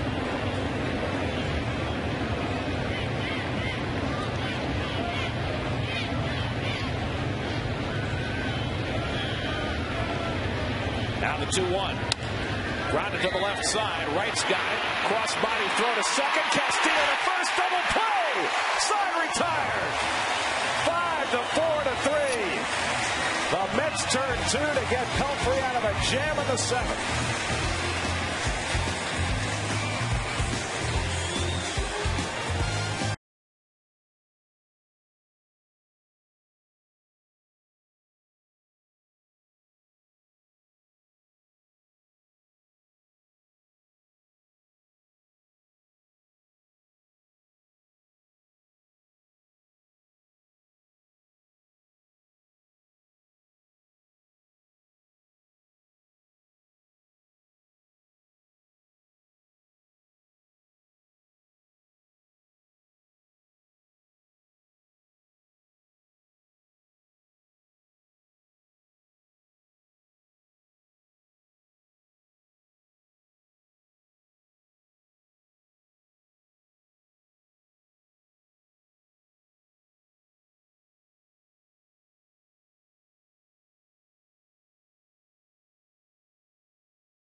A question for tonight. Oh, new graphic. Wow. Very nice. Who was the last National League player? National League, they had 400 in a season.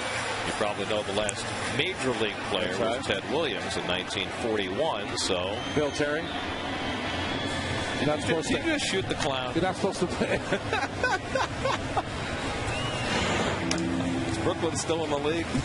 Jonas Schwartz and Joe Beningo will have their opinions on Health, Santana, and Ali as they debate this weekend's Mets-Giants series with the Daily News beat writers behind the biggest New York sports stories on the next Daily News Live presented by Citi weekdays at 5 on SNY. I just had to show off there. Pay no attention to the man behind the curtain. Did you blurt out the answer in school without raising your hand? Rod Barajas homered his first time up tonight. His 8th of the year. That leads the ball club, leads all major league catchers, and 5 home runs in his last 5 starts. Let's check in with Kevin Burkhardt for more on Rod Barajas. How many times, Gary, have we seen him take an inside fastball and just rip it down the line for a home run? Happened a couple times in Philly, happened against Cincinnati, against Cordero, and I asked him about it. He said, you know what? The entire spring, I was ripping balls way foul, so I felt like my hands were actually a lot quicker through the zone than they had been, so I moved up in the box a lot beginning of the season. He said the only change was against Cordero because we were facing Bronson Royal, all that slow stuff. I moved back a little bit against Cordero, but basically this whole season he's been a couple steps further in the box than he had been the last couple in his career. And you saw that Rod grimaced after that last foul ball. Remember, he took that shot on his left wrist on the catcher's interference in the top of the inning. Yeah, I'm sure he and Mr. Whiteside have nothing good to talk about. See that wince? Yep. He was really having a tough time putting on his batting glove on his hand in between innings. I'm sure that it is swollen up a bit. I don't know how catchers ever hit. I agree. Check swing, Tapper over the mound. Downs with a barehand play and a nice dig out by Huff at first base. Even with Barajas' lack of speed, that was a very tough play, and Rod is clearly in a lot of pain.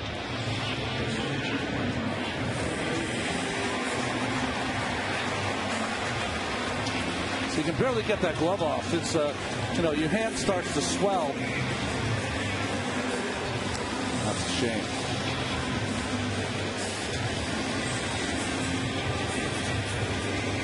Hitting is hard enough. Ice, ice, ice, ice, ice. I tell you, the catchers, though, they're just so tough, and there's a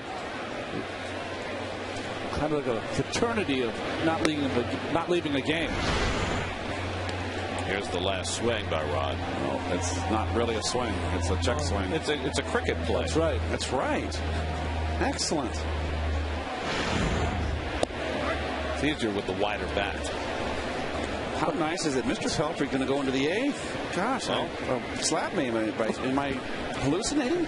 It's the bottom of the 7th, and both starters are at the game. We haven't seen that very much this year. Wonderful. Well, Pelfrey has kept his pitch count down, and obviously that's the key to it. 81 pitches, and has shown no ill effects from whatever was troubling him as far as his stiff shoulder in his last start. And I'm not seeing purple anywhere. I mustn't be hallucinating. Is that the color you go to when you are hallucinating?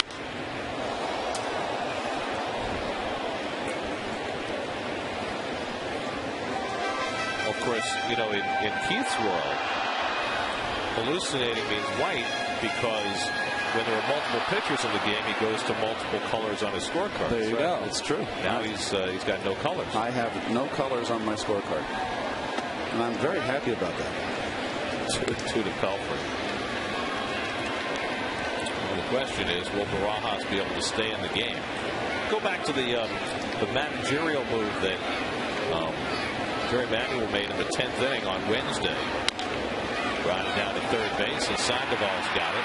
And makes the overhand toss. When he took David Wright out of the game because he was out of bench players and needed to keep his emergency catcher Fernando Tatis in the game. Yeah, and I missed that play, to tell you the truth, because after taking Bay out, if you remember the previous inning, and then putting Tatis in and Wright out, I thought the heart of the order is taken out in a extra inning game, but I missed it completely. Fernando is the guy that has to be in the game late when you only have one catcher left. But people question whether that was the right thing to do, but this is the reason why. Yeah. Because at any time there's so much more of a threat of a catcher going down than anybody else, and you can't throw just anybody in there to catch. You can easier throw anybody in there to pitch than you can put somebody behind the plate. I mean, you could even put a pitcher in the outfield if you have to, but not catching. Of course, it would be tough enough for Fernando, but at least he practices from time to time to be ready for those emergencies. 1-1 now to Pagan, who's 0 for 3 tonight. Well, this young Jonathan Sanchez has shown a lot of spark too, hasn't he? Staying in there, giving up 3 early runs, but only 1 since. 106 pitches now for Sanchez. You know what? The longer you stay in there, you got a chance your team scores a couple runs, you get a W. If you're in the showers, you're only the pitcher of record. Yeah, you got a Larry. 1-1 to Pagan, and he checks the swing on the changeup, and it's 2-1.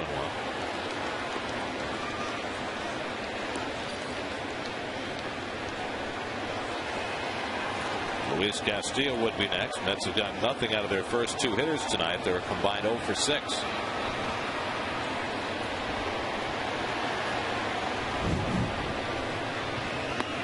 And Pagan has to skip. 3-1. You know, Sanchez, part of his charm, I think, as a pitcher, is he's occasionally wild. So, you know, a pitch like that is supposed to be a strike makes you dance away, makes you a little uncomfortable that you're going to get a good pitch to hit here. It's called wild around the plate. There you go.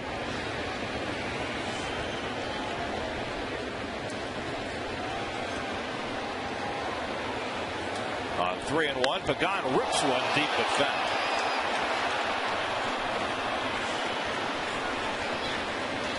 And a full count to Angel, just a little quick. Mike Pelfrey has 2 complete games in his career. Both came in 2008. Might have a crack at one tonight. In a year where no Met pitcher has yet gotten an out in the 8th inning, 8 would be pretty good. 3-2. Curveball pulled foul. I mean, just to take some pressure off the bullpen, if nothing else. I mean, in that series in Cincinnati, we saw Fernando Nieve pitch on a 3rd straight day and struggle. Saw Pedro Feliciano pitch on a 4th straight day and give up a game-winning home run. I think, though, Gary, it's more for Pelfrey as he moves forward in his career to show to himself that in a game where he's given up 3 runs, everything isn't perfect, that he can finish what he started. So it's a great feeling, as we talked about Robin Roberts tonight. Pagan's pulled 3 in a row foul.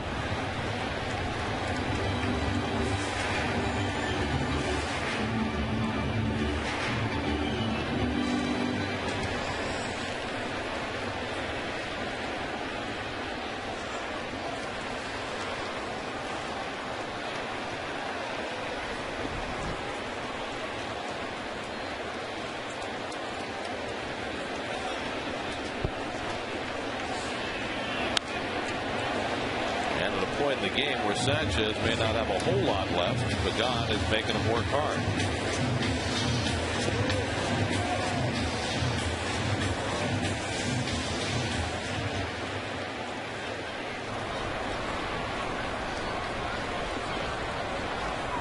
It's the bullpen coach Mark Gardner there to the left of Denny Bautista.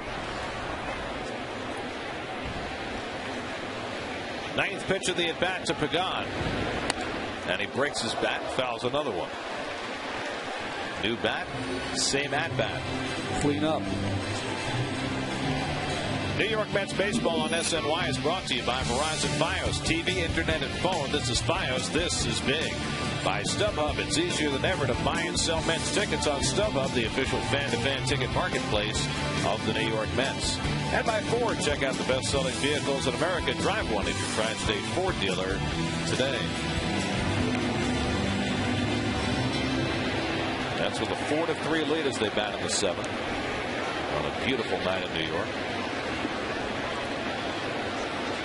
10th pitch of the at bat upcoming to Angel Pagan, in with a new stick and the same result.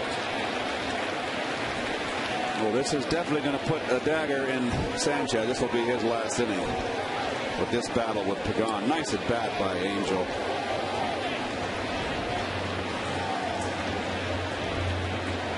This is the best I've seen Sanchez pitch.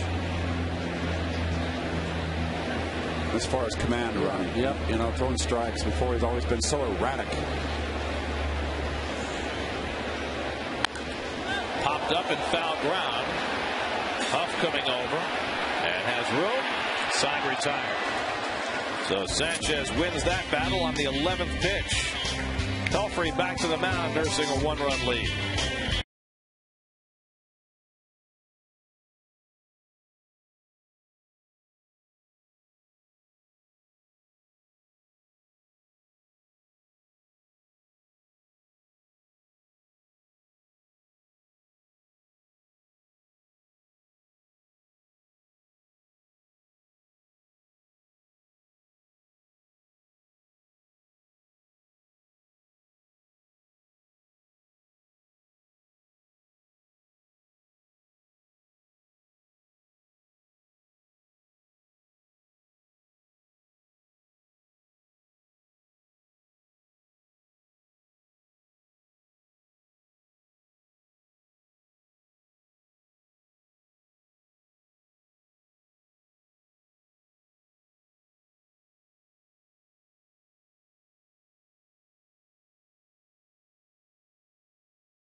Willie Mays celebrated his 79th birthday.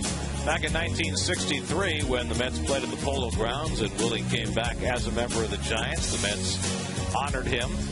One of a couple of Willie Mays nights that the Mets held. Of course, they held the last one in 1973 when Mays had announced his retirement, and he said goodbye at Shea Stadium. One of our Kevin Woodstain's player profile. And the Giants legend, Willie Mays. Greatest player I ever saw. Hit sharply. Castillo boots it. And DeRosa's aboard to start the 8th inning. Well, Castillo's made a couple of fine defensive plays tonight. Could not slide over and grab that one. This ball just ate him up. And that was an up hop, too. He just didn't get there. Just beat him. Yep.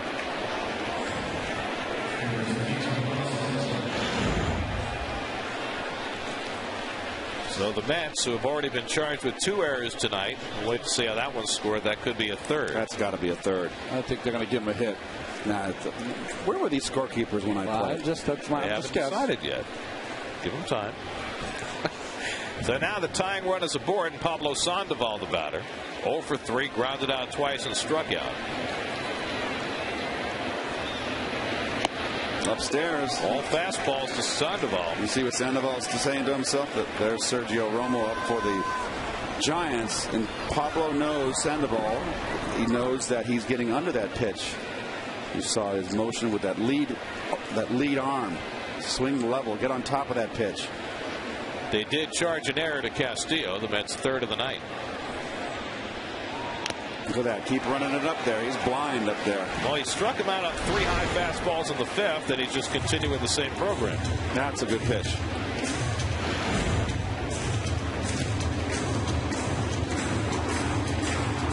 Don't waste any time, Ronnie. Stay upstairs. Nightly Nieve, perpetual Pedro. That's bullpen every night.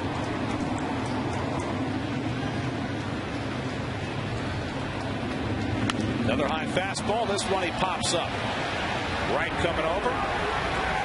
And Sandoval retired. Well, I think the Mets have the game plan against Mr. Sandoval. 1 out and 1 on. Let's check in with Gary Apple. He's standing by for a New York State Smokers Quit Line game break.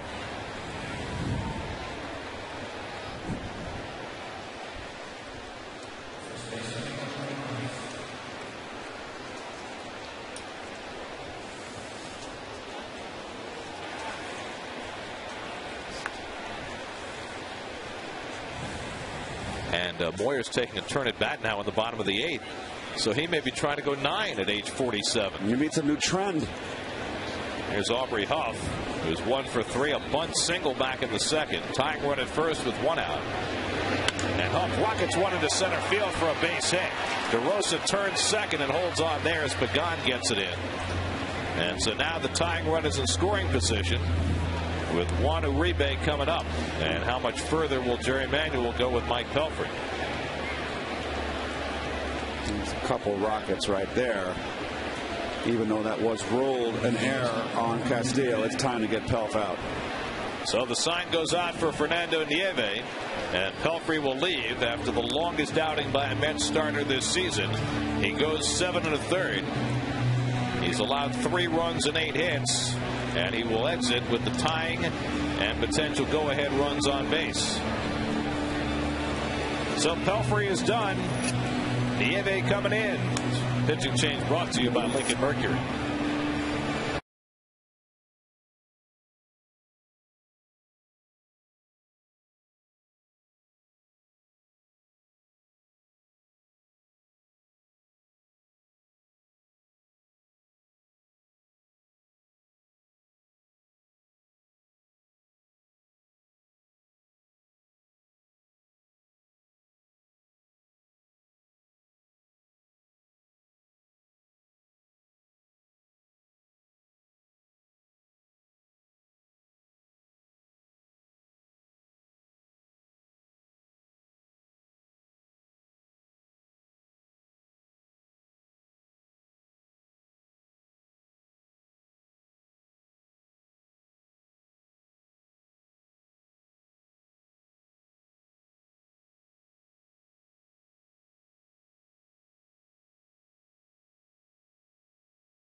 Mike Pelfrey leaves after 86 pitches over 7 1/3. Got a big hand from the Citi Field faithful.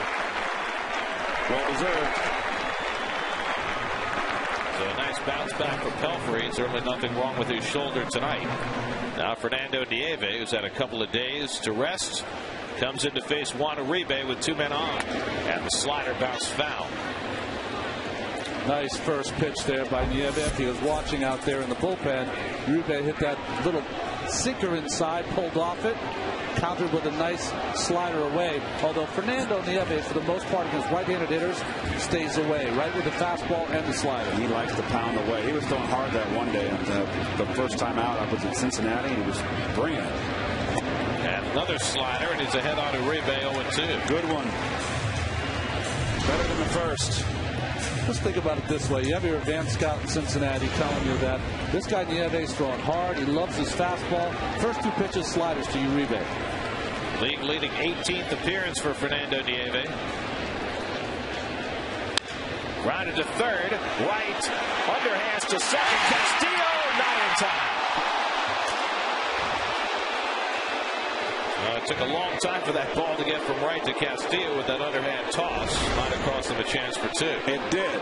This is not what you want to do. You just takes too long the shovel pass there, and that's the difference. Got to get the ball and fire it. Pelfrey would have loved to. Pitcher's best friend. Now he's still got to sit there, and he's helpless. He's troubled. Yes, nothing you can do. So now 2 out, and the tying run is at third. Nate Scherholz is 0 for 3, grounded out twice and struck out against Pelfrey. Now facing Nieve. I am Jerry. Normally goes this late in the game with the percentages. It's a great show of confidence to Nieve. Lead him in against the left-hander. Well, yes. If he brings in Feliciano, maybe you see Benji Molina to pinch hit. It's good. There's also confidence in this guy right here. I have not got a problem with this at all, with this move from Jerry. It's not even a move. Non-move, I should say. 1-0 to Scherholz. You got a right-hand batter, Matt Downs, on deck. Formosa at third and Uribe at first. There's Downs. Scherholz has been a hot hitter, but 0 for 3 tonight against Pelfrey. Nieve in his last outing Tuesday night in Cincinnati got a couple of outs, but then gave up back-to-back home runs to Joey Votto and Scott Rowland.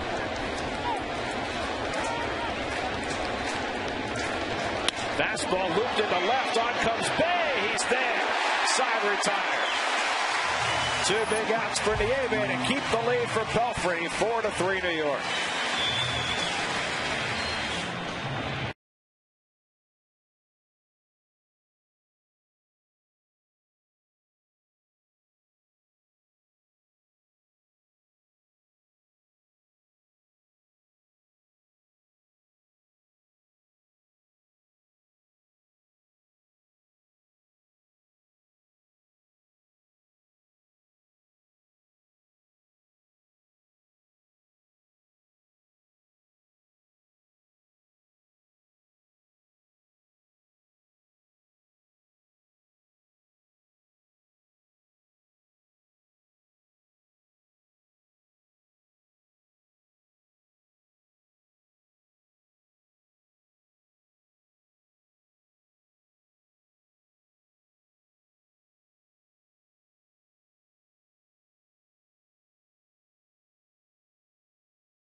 available in HD, presented by IOTV. And if you're not near a TV, you can listen to all Mets games on Sports Radio 66 WFAN. Day games tomorrow and Sunday. We're on Pix 11 tomorrow, back on SNY Sunday. Then 3 games with the Nats Monday night, Tuesday night, Wednesday afternoon, before the Mets head out on the road. 4 in Florida, 2 in Atlanta, and 2 in Washington on the next road trip.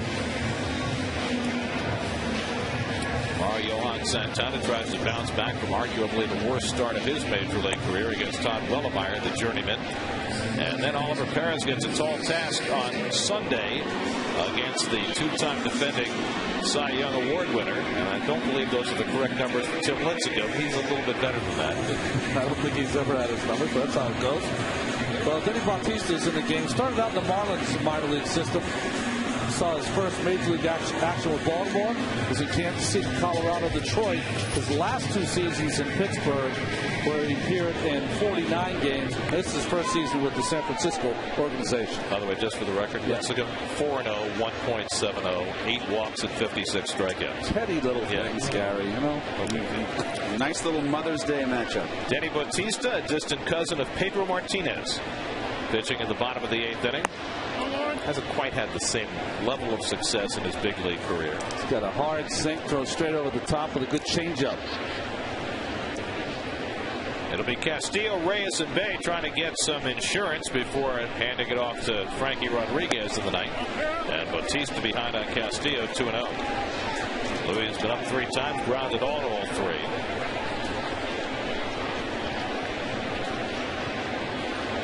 Jonathan Sanchez threw 114 pitches over 7 innings, allowed 4 runs and 7 hits.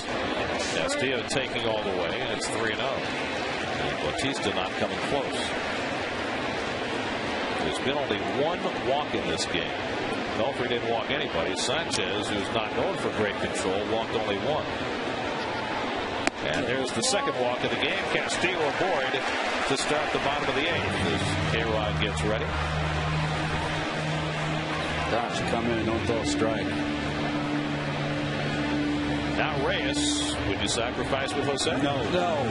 You got the advantage. Use it. It's hard to hit and run off this guy because he just threw 4 balls. Into the corners, I just don't. They gotta respect the fact that Jose could put a drag bunt down, even though he doesn't bunt very often. Castillo runs. Whiteside's throw, not in time. Stolen base for Castillo, his 5th of the year.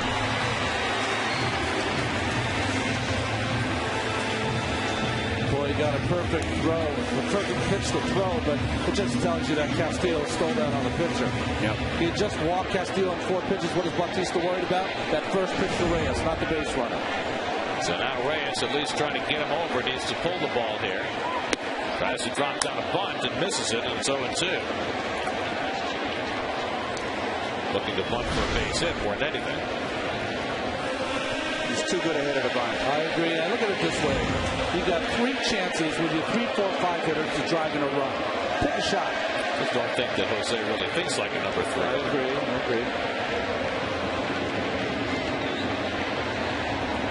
In tight. I don't know how I missed him. 0-2. Slider, and it's going to follow you. He's got that back leg. Castillo at second and nobody on as the Mets try and put some insurance on the board at the bottom of the 8th.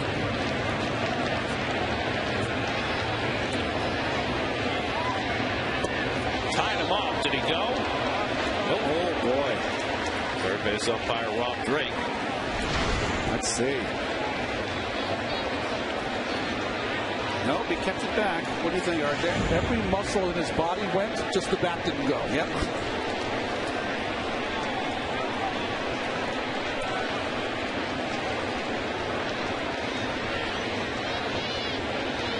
Two. Fouled away.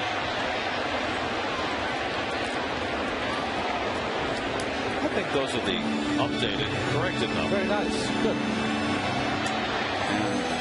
The Sunday's corrected also. It's Mother's Day. That's right. Sunday's Mother's Day.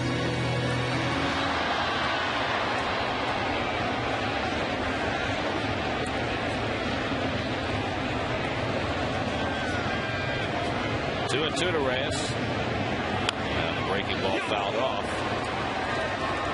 Wow, that almost hit his fist. Yeah. You look at the outfielders, guys. In left field, DeRosa's got a very strong arm. Rowan playing shallow in center, strong arm. And in right field, Trojo's an outstanding arm. Frank Core-like.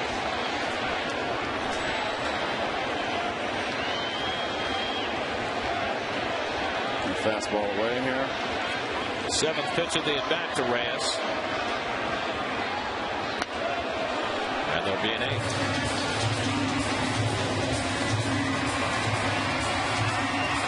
Jason Bay got off the schneid with an RBI double in the first inning tonight, waiting on deck.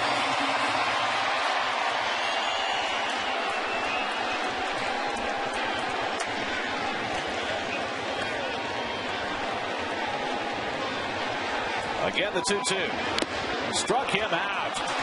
Reyes angry with himself for chasing a pitch out of the strike zone. That's the first down of the inning. Well, it was all set up with wanted it in, and the ball ran away. But that was all set up with those hard breaking balls inside running. They got Jose really over. Oh, what's the right word here? Geez, I'm just thinking too much about it, too worried in. That was just good pitching right there. Good sequence of pitches for Bautista. So now Bay, who is 1 for 3, a long double to center in the first inning to drive in a run.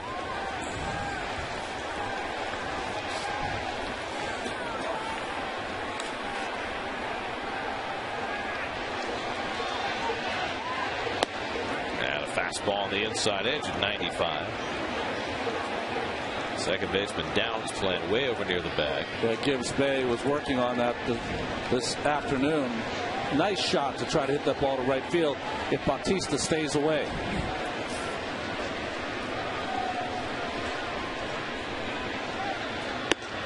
In tight, 1-1. David Wright waiting on deck.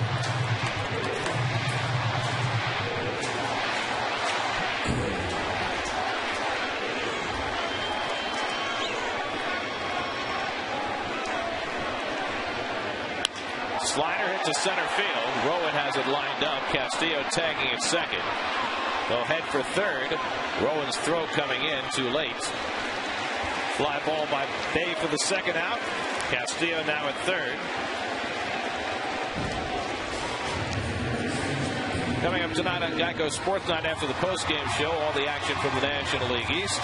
The latest on the LT saga and the other LT with big words. All tonight on Geico Sports Night after Lincoln Mercury postgame live.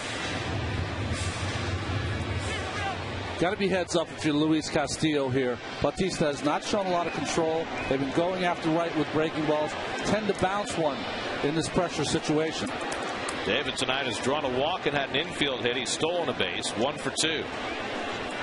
Runner at third and 2 down. And the fastball high from Bautista.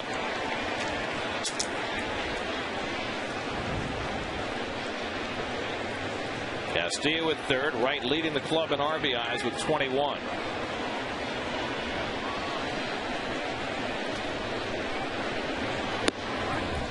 One and one.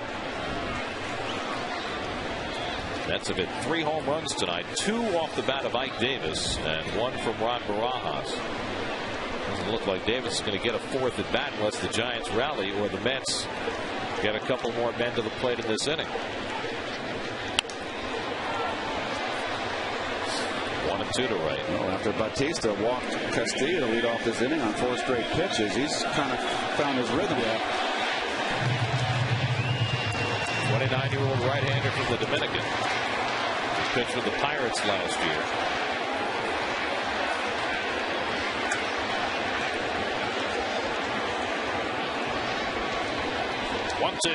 Breaking ball in there for a call, strike 3. Got Wright looking. So Bautista bounces back after the leadoff walk, and K-Rod will have a 1-run lead to protect in the 9th.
Fans, enter our AT&T trivia question.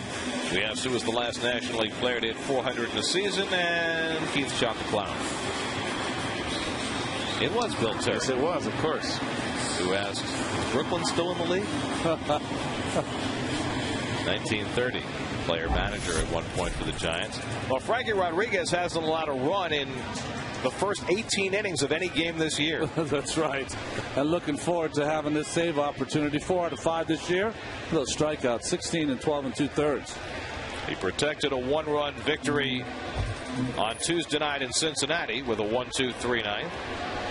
He'll face the lower third of the order here in the 9th inning with a 1-run lead tonight. Matt Downs takes the first pitch high. Downs had an infield hit off David Wright's glove his last time up. David Wright hugging the line at third base for doubles, but Ike Davis off the line. John Bowker out on deck to pinch hit for Eli Whiteside.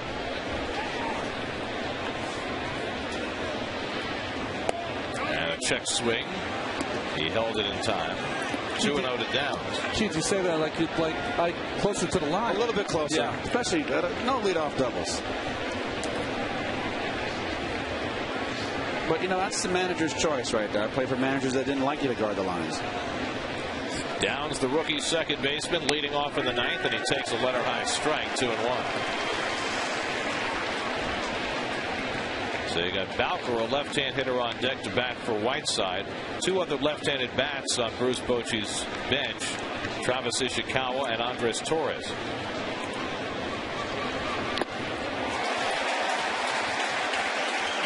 Frankie gets back even. Little cutter. Nice pitch there by Frankie. Downs does have some pop. Had a season in the minor leagues where he had 17 home runs.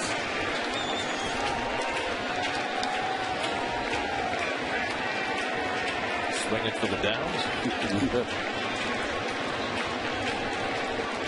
2-2. He struck him out. 1 out of the 9th. Dead red. Again, cutting the action on this ball, but up in the zone, swung underneath by Downs. The torque that Frankie Rodriguez puts on his body, rush that ball up there is quite something. So now John Bowker, who has not hit much this year and has lost a lot of playing time after playing a lot of right field early in the season.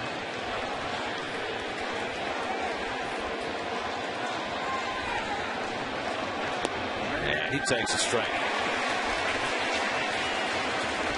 Benji Molina has come out on deck to pinch hit for the pitcher. Molina, normally the cleanup hitter for the Giants.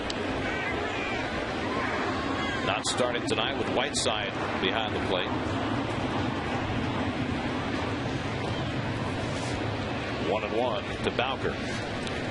Interesting, since that one game here where Frankie got himself into a little trouble with a couple of walks, he has used his fastball much more his last 3 or 4 outings.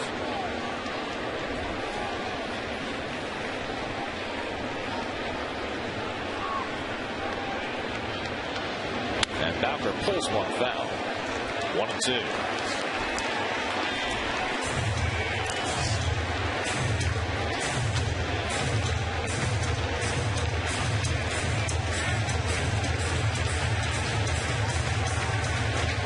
Shooting of the gun gets a little quicker in the 9th inning, doesn't it? So does the heartbeat.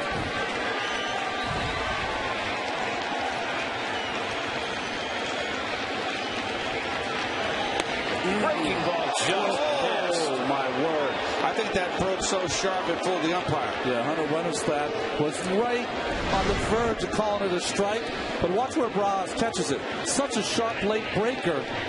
That's a strike. Wennerstad saw it as a strike, but then by the time it was caught, he said no. That's where it crossed the plate, not where it's caught. 2-2. Looped down the left field line, foul. Mr. Bowker is a low and in hitter, likes the ball down. That was a good cut.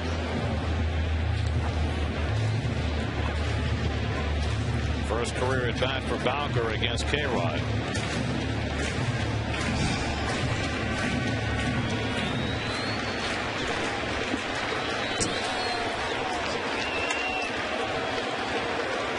That's another good slider. Maybe we get the call from Lemonstadt this time. 2-2. Curveball pulled down to first, just foul. John Bowker giving a good accounting of himself here. Guy who homered in his first 2 big league games when he came up with the Giants out of Long Beach State, where he was the roommate of Troy Tulowitzki. Yep. Who else was there? Jared Weaver. Some college program. Yeah, they do. Well, I like that call by Bras. Fastball in, but Frankie doesn't like it. He loves his changeup. Here it comes. 2-2. Hit in the air, deep to right field. That ball's gone. A long home run off the bat of John Bowker deep into the Pepsi porch. And the Giants have tied the game at 4.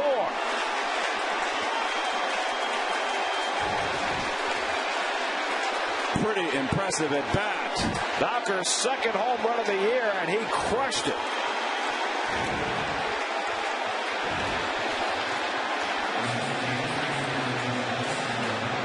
The first home run Frankie Rodriguez has given up this season, and the first run he's allowed at Citi Field. Well, he just stayed back.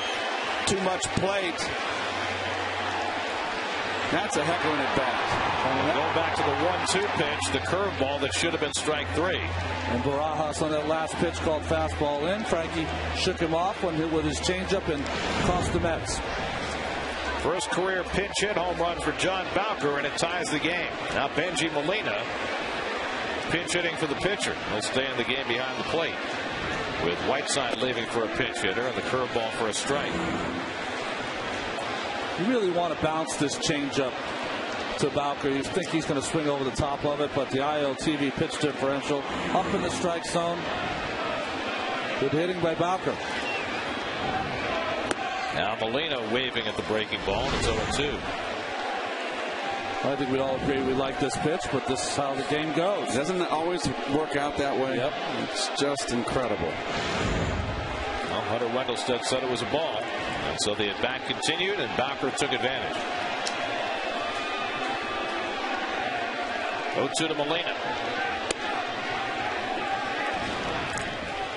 Sergio Romo on call in the Giants bullpen. Brian Wilson has pitched each of the last 3 days. The Giants closer pitched all 3 games in Florida, so he might not be available tonight. And he's had a bit of a tender elbow.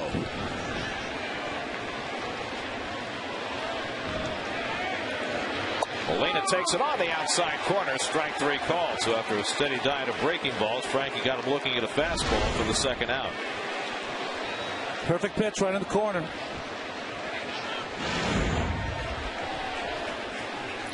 So 2 out in the inning. And now Aaron Rowan.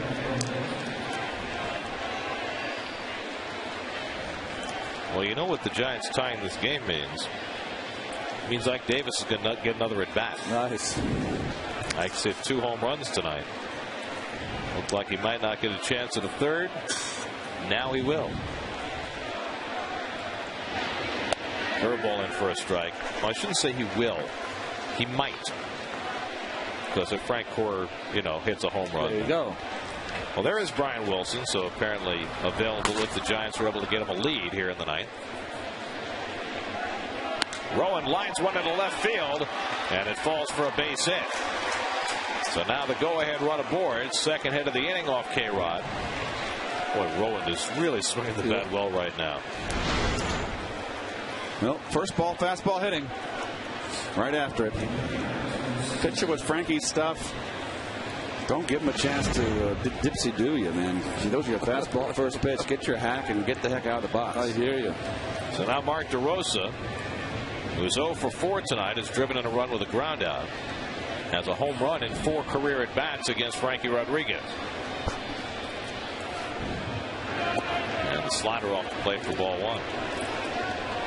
The Giants are a team known for their pitching, but they have put together enough offense this year to fashion the best record in the National League at 17-10. Right in the middle of the pack in runs scored in the league. And stays high to DeRosa, 2-0. Romo on the left, Wilson on the right. Probably Romo if it's tied, and Wilson if the Giants get a lead. Mark Gardner with the clipboard in between them. the Giants bullpen coach. Now the 2-0, and it's outside, ball 3. Well, the Giants' best hitter, Pablo Sandoval, is waiting on deck. The Mets have handled him tonight. But K-Rod putting himself in a tight spot here. A walk would push the go-ahead run to the scoring position. Let him swing, Keith? No. 3-1. Not with Sandoval up next. Base hit puts you ahead. And he's hitting 2 and change.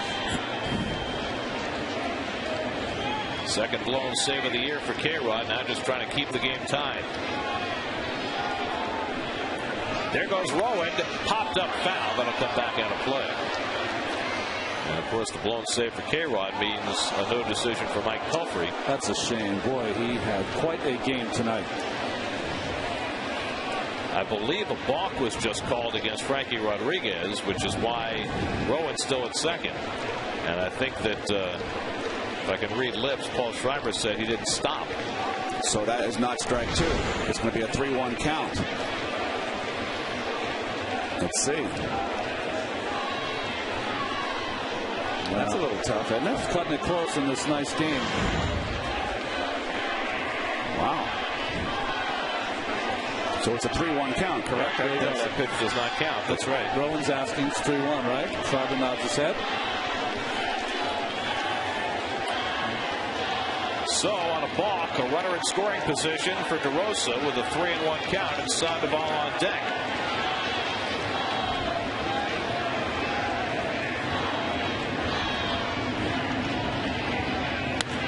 Toward the middle, Castillo knocks it down, and Rowan has to stop at third. There's a big play by Castillo. If that ball gets by, the Giants have the lead, but Castillo smothered it. And so Rowan had to stop at third base. What a play by Luis.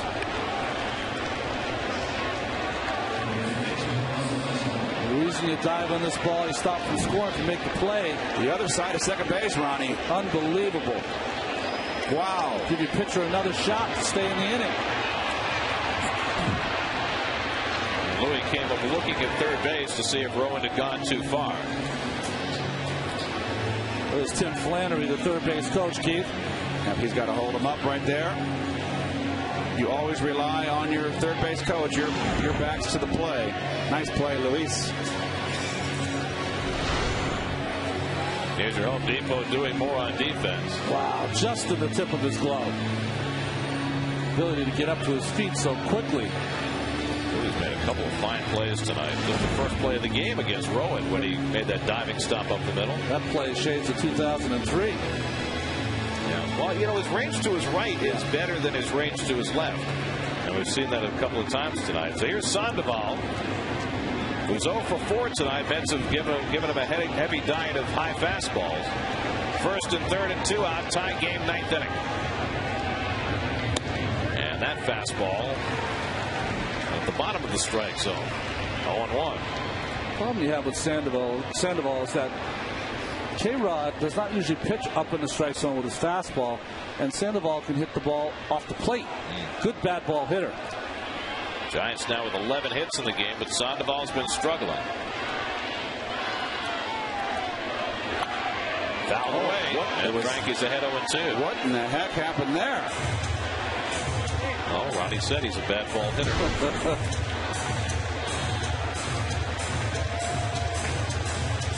That just came out of his hands. A little more pine tar, young man.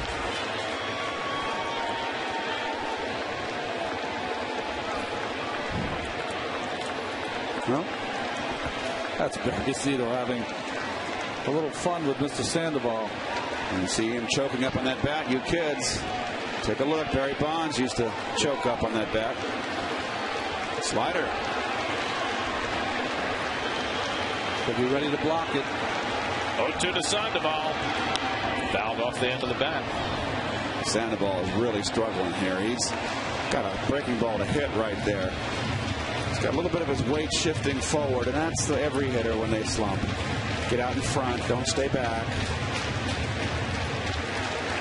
you're very much aware of what you're doing, but it just got to run. It has to run its course. Fastball in. Wants it up.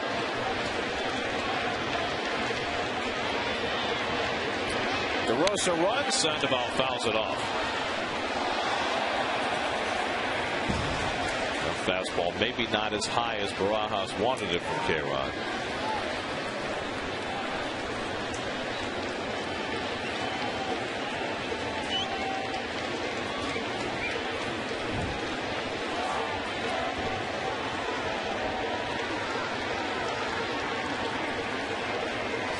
Sandoval 0 for 2 in his career against Frankie Rodriguez.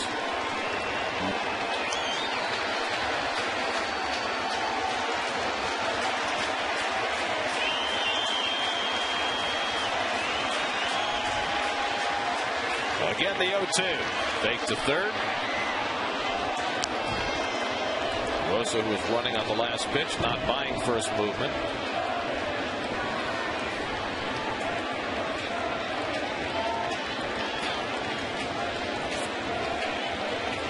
Upstairs again. See Louis playing that line a little bit more pull. Get the out at first. It's 2 outs. Rosa runs. Sandoval pops it up. Davis coming over. Right at the railing. Flips over. And he held the ball. He held the ball. What a play by Ike Davis. He's got that flip down pack. Oh, wow. And he sticks the landing.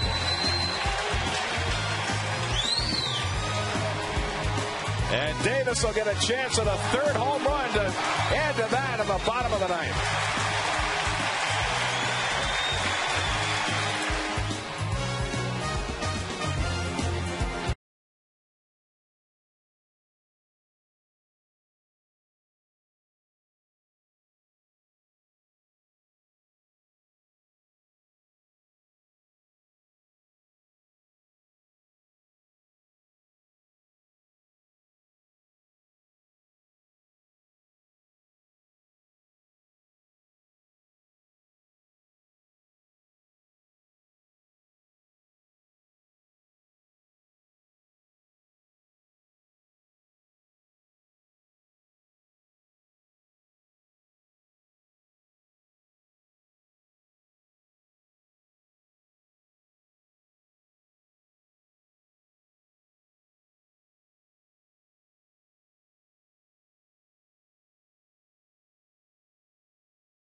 Last of the ninth inning, 4-4 ball game.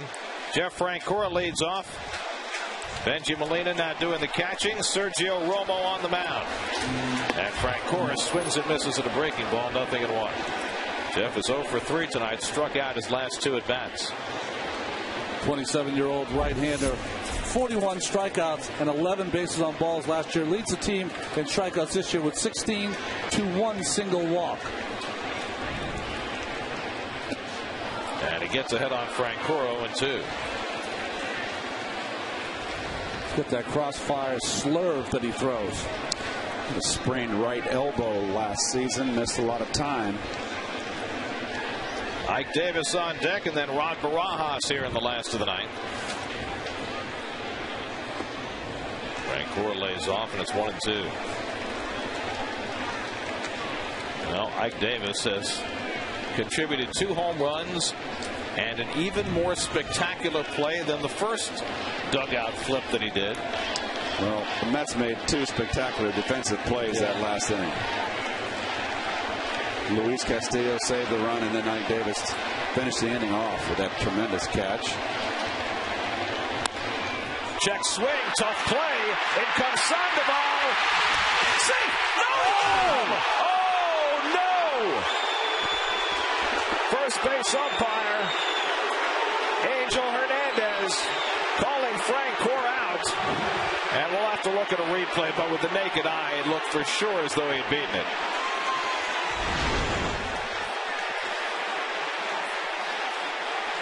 Sandoval gets rid of this ball quickly. Strong throw. Oh, a good call. He got him. He got him. He did. Good call. How about that? Good call by Angel. And that's not a great stretch from the first baseman right there. Just got him. Wow, as close as it gets. See a lot of third basemen play that barehanded, don't get a lot on the throw. He used his glove and threw it overhand. So Angel got it right. Jerry Manuel argued it. But that's the first out. And so here's Ike Davis. 2 home runs tonight. Last Met to hit 3 in a game was Jose Reyes in Philadelphia back in '06.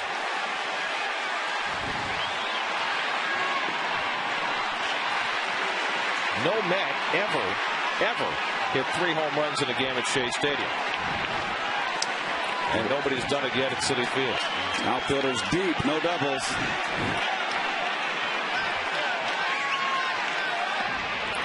Seven Mets have hit 3 home runs in a game. They've all been on the road. Jim Hickman in St. Louis, Dave Kingman in L.A., Claudel Washington in Los Angeles, Darryl Strawberry at Wrigley Field, Gary Carter in San Diego, Edgardo Alfonso in the Astrodome, and Jose Reyes at Citizens Bank Park. 2-0. And it's ball 3. So 3-0 to Davis with Ron Barajas to follow.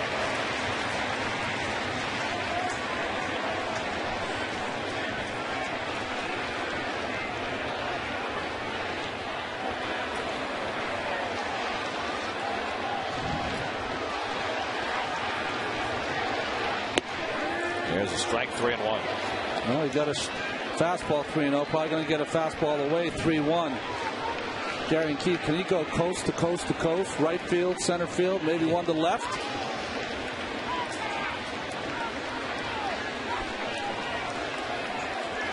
Romo behind Davis, 3-1. And he missed time, ball 4. And now the potential winning run is aboard. He pitched, he didn't want any part of it. Pitched him like he was Babe Ruth. 3-1 slider to the rookie. By the way, he is Babe Ruth tonight. It's also Keith Hernandez. That's right. There's Rags on the phone again.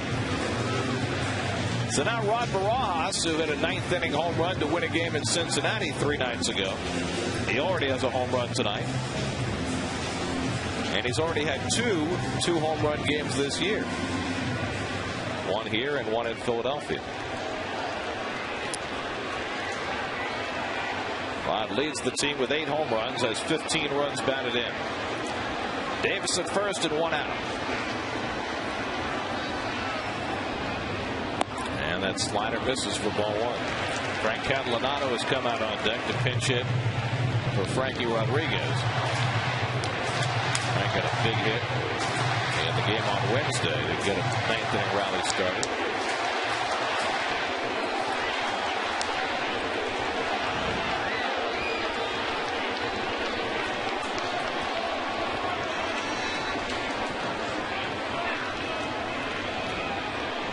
Barajas hits one to deep left field. That goes to Rosa, right near the wall, jumping. It's out of here! The Mets win the ball game! Ron Barajas with a 2-run walk-off home run. His 2nd home run of the night, his 3rd 2-home run game of the season, and in the best game of the year so far, the Mets win it 6-4.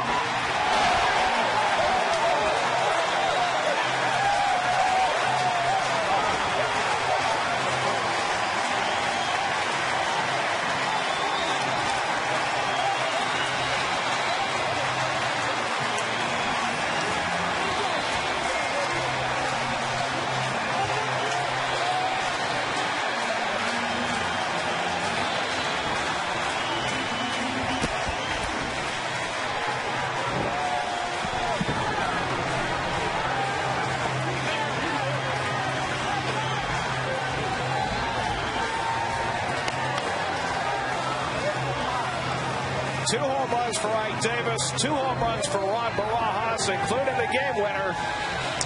Second time in the last 3 games that Barajas has provided a 9th inning home run to win a ball game, and the Mets take the opener from the Giants. So what a game tonight. And a game that would have been known as the Ike Davis game has turned into the Rod Barajas game. Hanging slider from Sergio Romo. Citi Field is supposed to hold this ball. Not anymore. Not with Barajas with his 9th home run on this young season. How about that? Another game winner. There's a lot of fight in these Mets, I'll tell you. And it can't be lost on Ron Barajas that Benji Molina was in the building tonight. The guy the Mets supposedly were going to sign, they got Barajas instead, and now they're banging him on the head because they couldn't be happier that they haven't. Last Mets walk-off home run was by David Wright, August of 2008. Barajas supplies the walk-off tonight. Unbelievably, his 3rd multiple home run game of the season. He now has 9 for the year. Ike Davis provides 2 home runs of his own, and the Mets win it 6-4. And Kevin Burkhardt standing by with tonight's hero. That was a pretty cool moment, boy, Rod. What a game. Tell me what you're thinking there at the plate. You're trying to end it right there. I'm just trying to get on base, trying to do something positive. I went up to the at-bat, and they told me he had a pretty good slider, and he throws it a lot, so I just sat on the slider and got one that I could handle and knocked it over the fence. I take it you like New York because this has been some start for you. It's been awesome. You know, the fans have been great. You know, this is a town we've always loved to come to, and when you have as many people as we had tonight pulling for you, good things are going to happen. So we got to keep it going. Fans keep coming out, and you never know what's going to happen. Your reaction and your view of Ike Davis' play in the 9th there? It was unbelievable. I mean, it's what you want to go into the next inning when you're trying to score a run and win the game. He could have hurt himself right there, but winning the game is the #1 thing for him, and it was an awesome play. Ike, I know you guys. Ike, geez, I'm talking about Ike. I'm calling you Ike now, Rod. I know you didn't have the road trip you wanted, but are you starting to feel something special developing here at Citi Field? Absolutely. We got guys who play hard, who are talented, who want to do something special this year here in New York. And, we want to make a lot of people mad. Nobody expected us to do well. We have the talent, we have the pitching, we have the offense. We put it all together, and who knows what can happen. Let me ask you, too, how's your hand? I mean, you took a nice hack there on the catcher's interference. Are you okay? Yeah, I'll be fine. I'm a catcher. You get beat up, you get bumps, you get bruises. I went up there saying I'm only going to take one good swing, so hopefully I can make it count, and got it. I guess it's good you didn't come out after that then, huh? No, when I start something, I want to finish it, and I'm glad I didn't come out, or else who knows what would have happened, but just excited about the game. Rod, what a game. Congratulations on the win, okay? All right, thanks a lot. Rod Barajas, back to you guys. The Mets get 4 home runs and 5 RBIs out of their 7 and 8 hitters tonight, culminating in Ron Barajas' walk-off blow in the bottom of the 9th inning. Just enough to get out. 9th of the